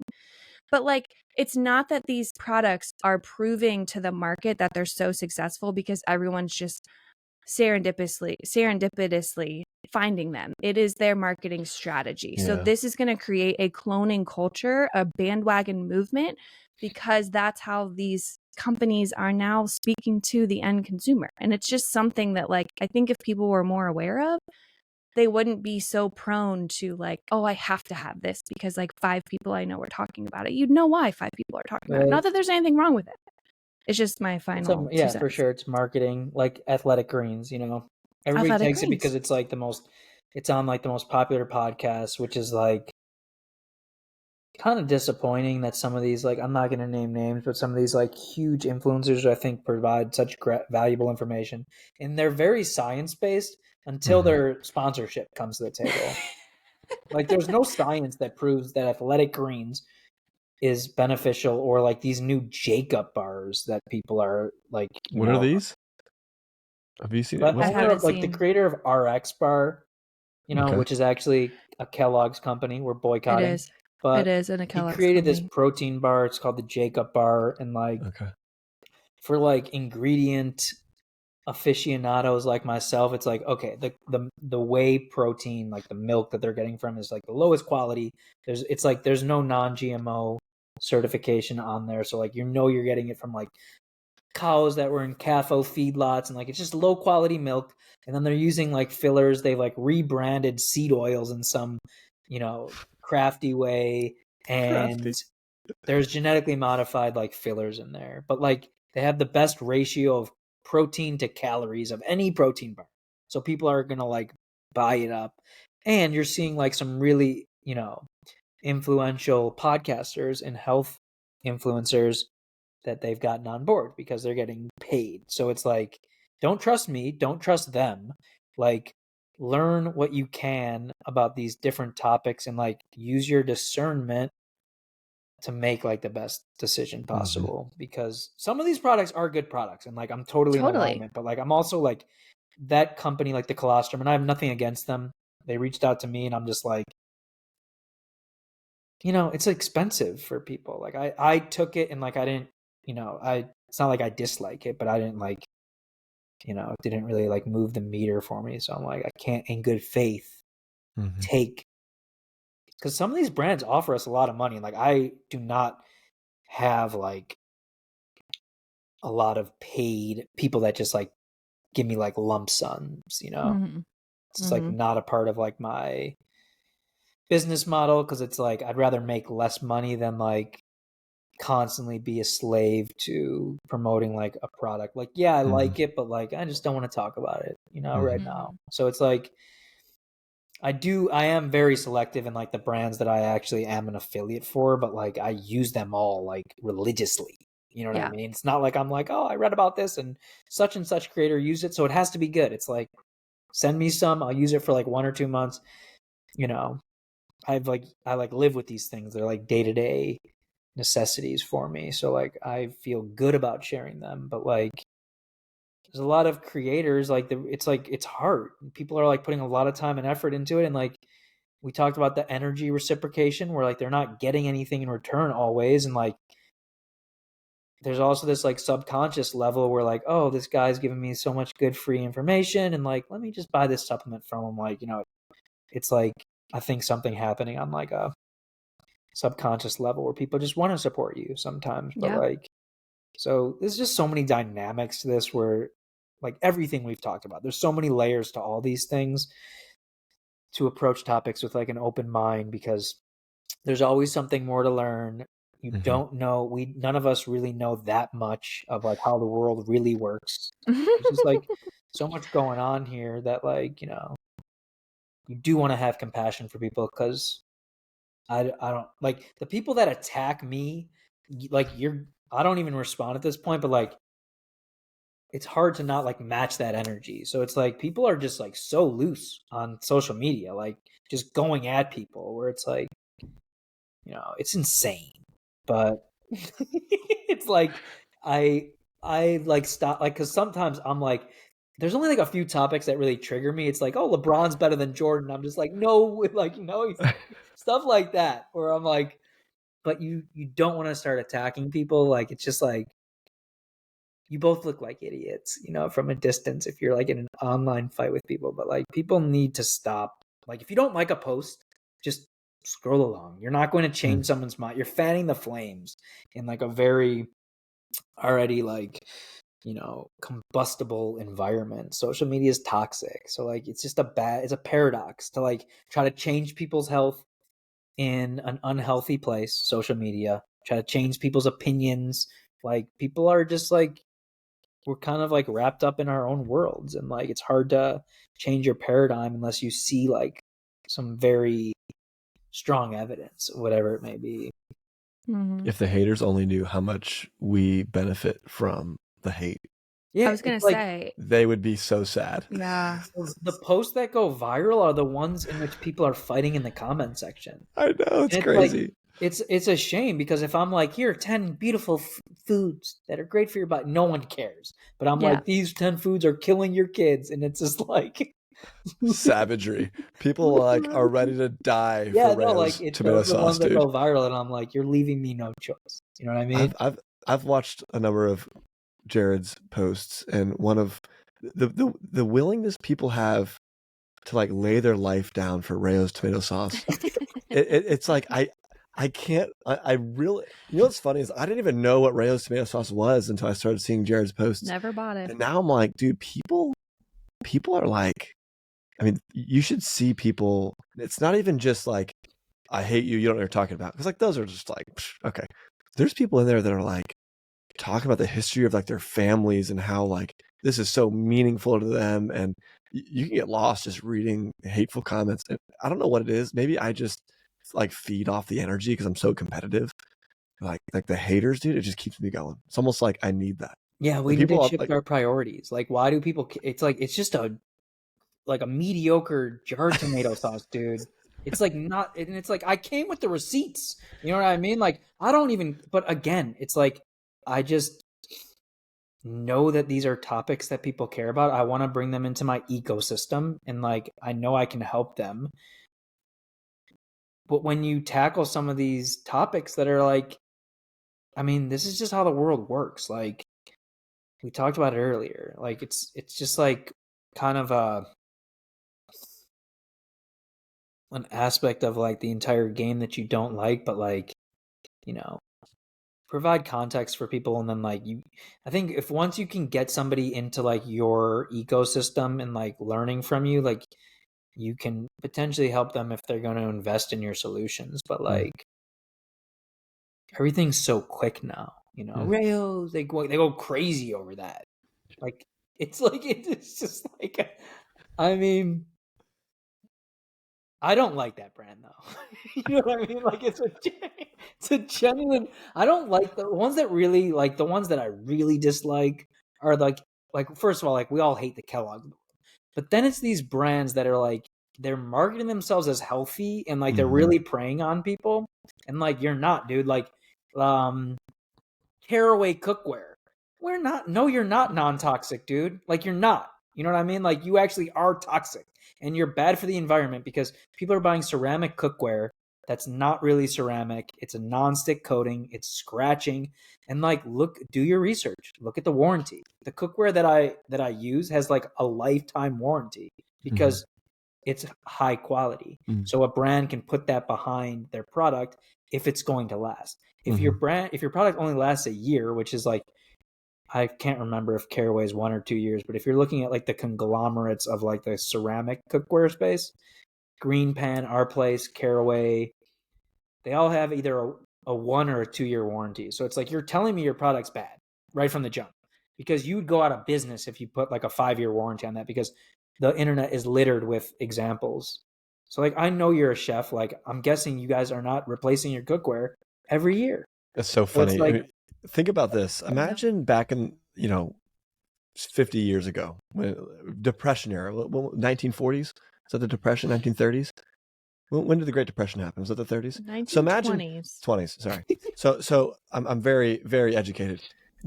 Imagine people back then buying cookware, and it was like you have 1 to 2 year warranty, and they would be like, "What do you mean?" Like, well, we can guarantee it'll last for at least 1 or 2 years. It's insane. Any cookware that's been passed along for generations is stainless steel or cast iron.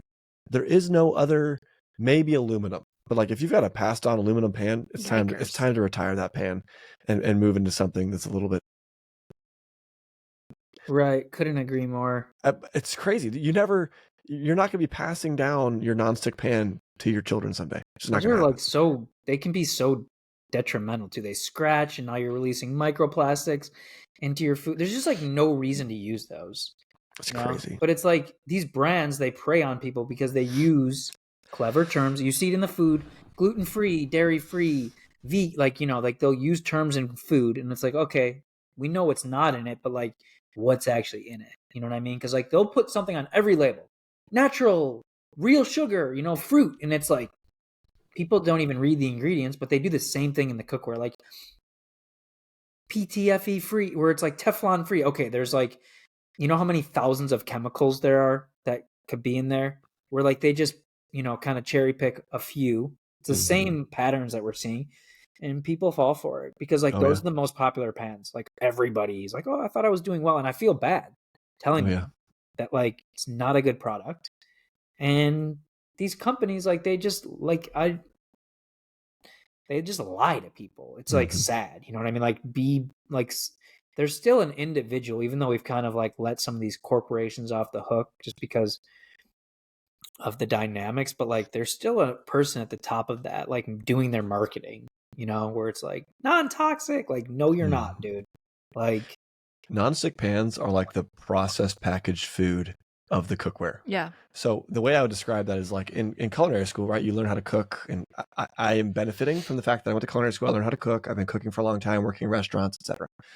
And the common question I receive when I talk about non-stick pans, whether it be someone on Instagram or someone in person, because what do you cook with? I'm like, stainless steel and cast iron all day.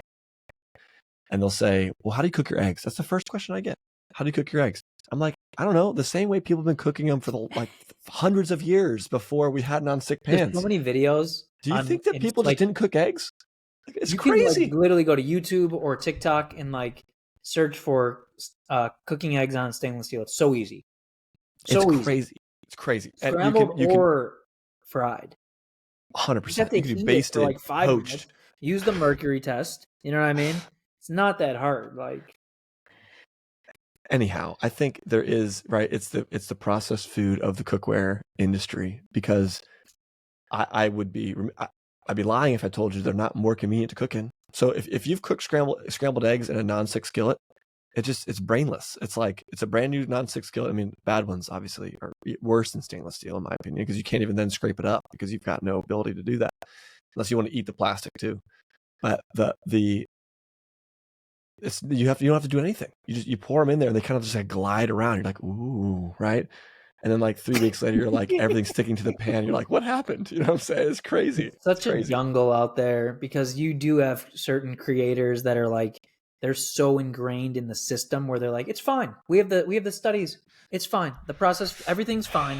You know what I mean? Like, the glyphosate is fine. The mercury in your teeth is fine. The fluoride, it's all fine until like, now there's like a new ruling from the EPA that says like the fluorides, I think it's the EPA, something out of Georgia maybe, where they're like now it's saying lowering the IQ. All this stuff that like, yeah, where it's like you guys fact checked one of my posts and like told me I was like spreading misinformation, but now it's like taken as fact. Now it's reality. So it's like we're entering this like dystopian like era where it's like we're going to have a ministry of truth here. You know what I mean? Where it's like, that's like misinformation, unfortunately, actually, fortunately, and hate speech is protected by the First Amendment. Like, that's just how it has to be.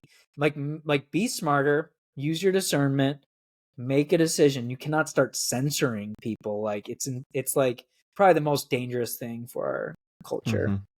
where it's like, because my misinformation from like a year ago, it's now it's true. It's crazy. Right. Your A lot of science that going around. changes every 5 minutes. You know what I mean? But like, there's just a lot of conflicts on social media. Like, I think if you really want to like unplug from like the quote unquote matrix, like invest in holistic health, like learn all these factors, like stop, like question the mainstream narratives, all of them, you know, and start like doing like your own research, which is like people will like dog you for that, but it's like they've controlled like the misinformation. Like, we know who the misinformation is really coming from, where it's like, oh yeah, eat 7 servings of grains a day and like seed oils. Like they have a monopoly on misinformation, you know? So now like we have social media, which kind of threatens their monopoly, because you have people like me and you who are like bringing truth. We're like light workers to an extent. We're bringing truth to the forefront, and now they can label that as misinformation. So it's like dangerous times, guys. Dangerous times. See, we're warriors.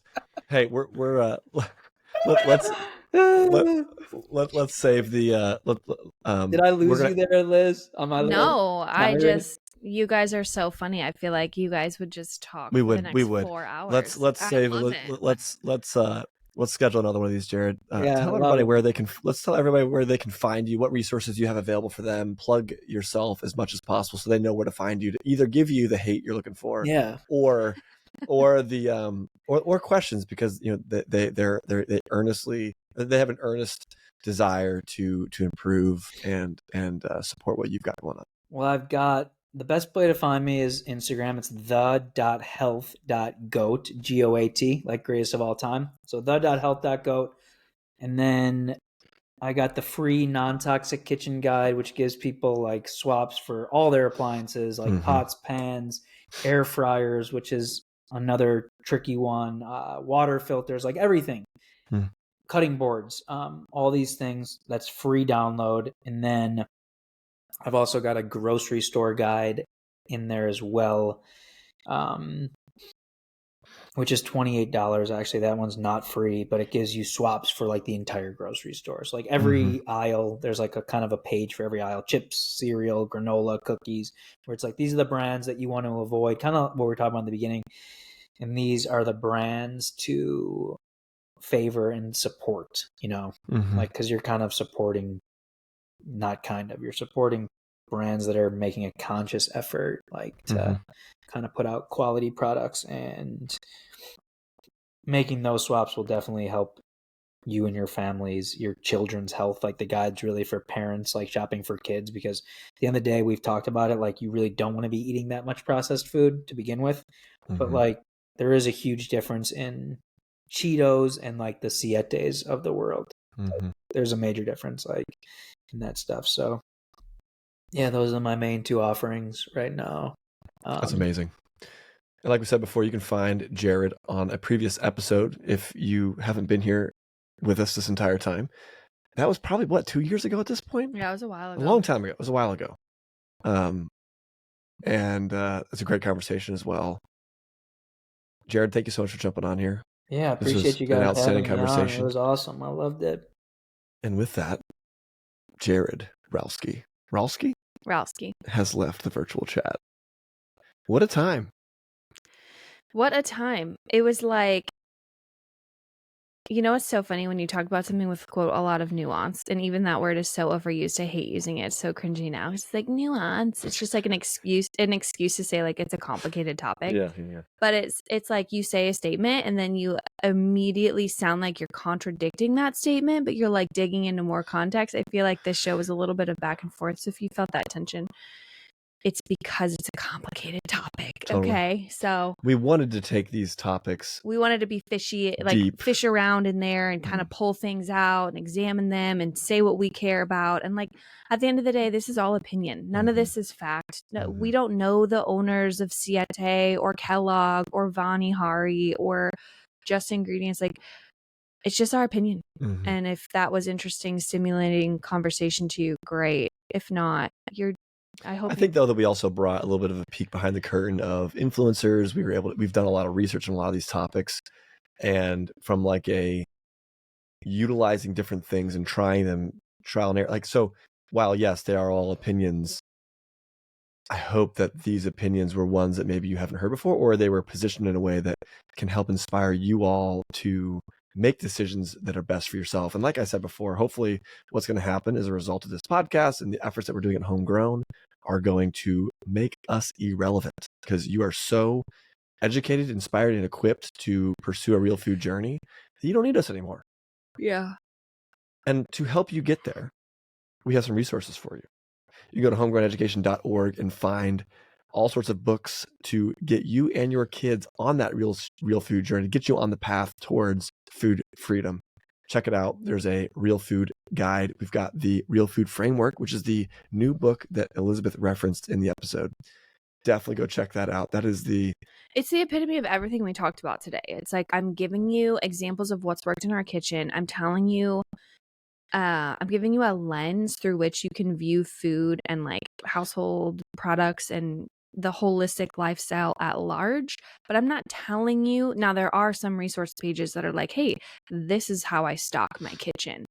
But it's giving you the what and the how, and not just a list of rules to follow. And I just think that it has to be adaptable. You have to have an adaptable approach to nutrition and wellness, because everyone is so different. So the Real Food Framework, Joey keeps calling it the Real Food Guide, which it doesn't exist anymore, but the Real Food Framework I love you. is up there. And I hope that so far the people that have gone through it have had just really encouraging things to say about it. And so I worked really hard on it. I hope it is helping people the way I envisioned it would help people. Go check that out, homegrowneducation.org. You can also support this podcast, not only by buying those resources, because at the end of the day, right, we do not have affiliates. This episode is not sponsored. We do not get paid to have conversations with Jared, as much as it might seem like it. You can also head over to our online retail store, where we sell good things that are clean from small distributors that we have located and found and tried to make them more accessible. Okay. And that shop is called Hazelmeyer Goods. shoptheh.com. Go check it out. We got coffee, tea, lard dish soap.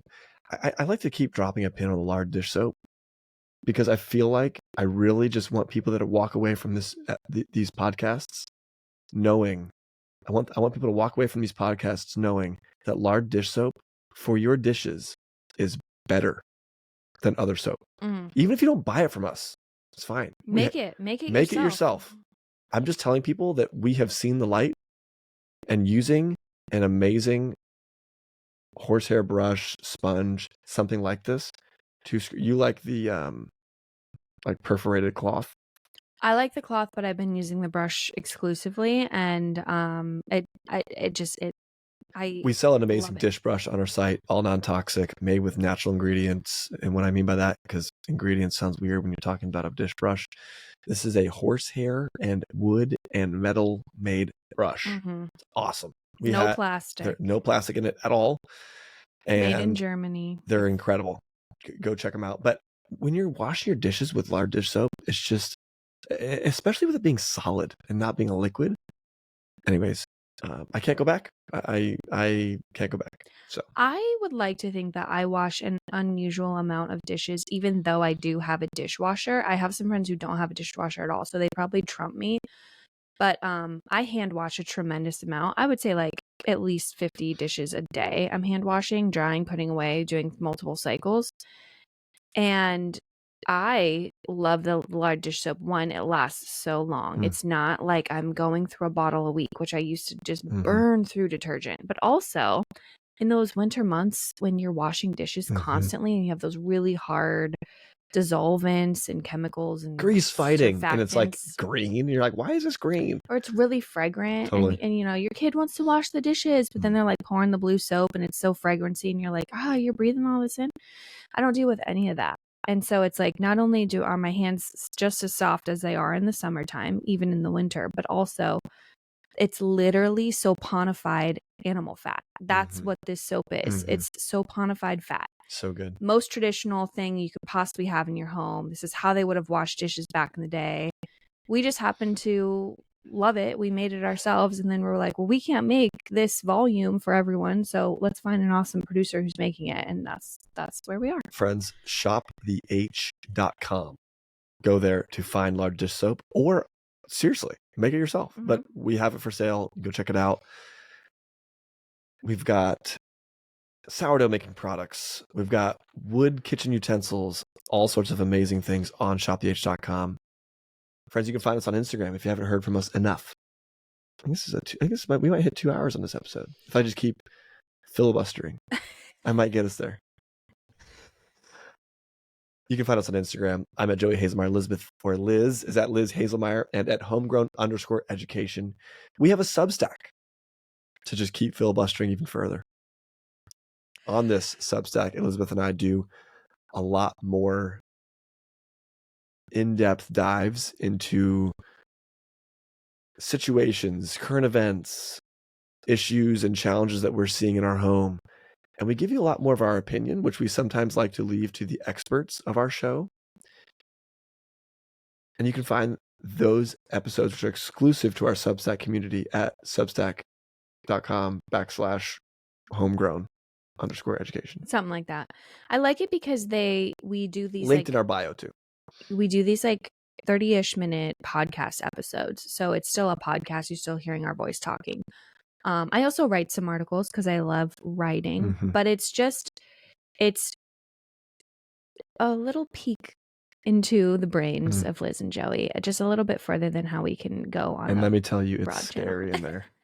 No, but it's fun. We just had an episode talking about parenting. We've talked about wins and losses in our own home. We've talked about all kinds of stuff with the kids and just being on this journey. So, right on. Until next time, friends. That's a wrap.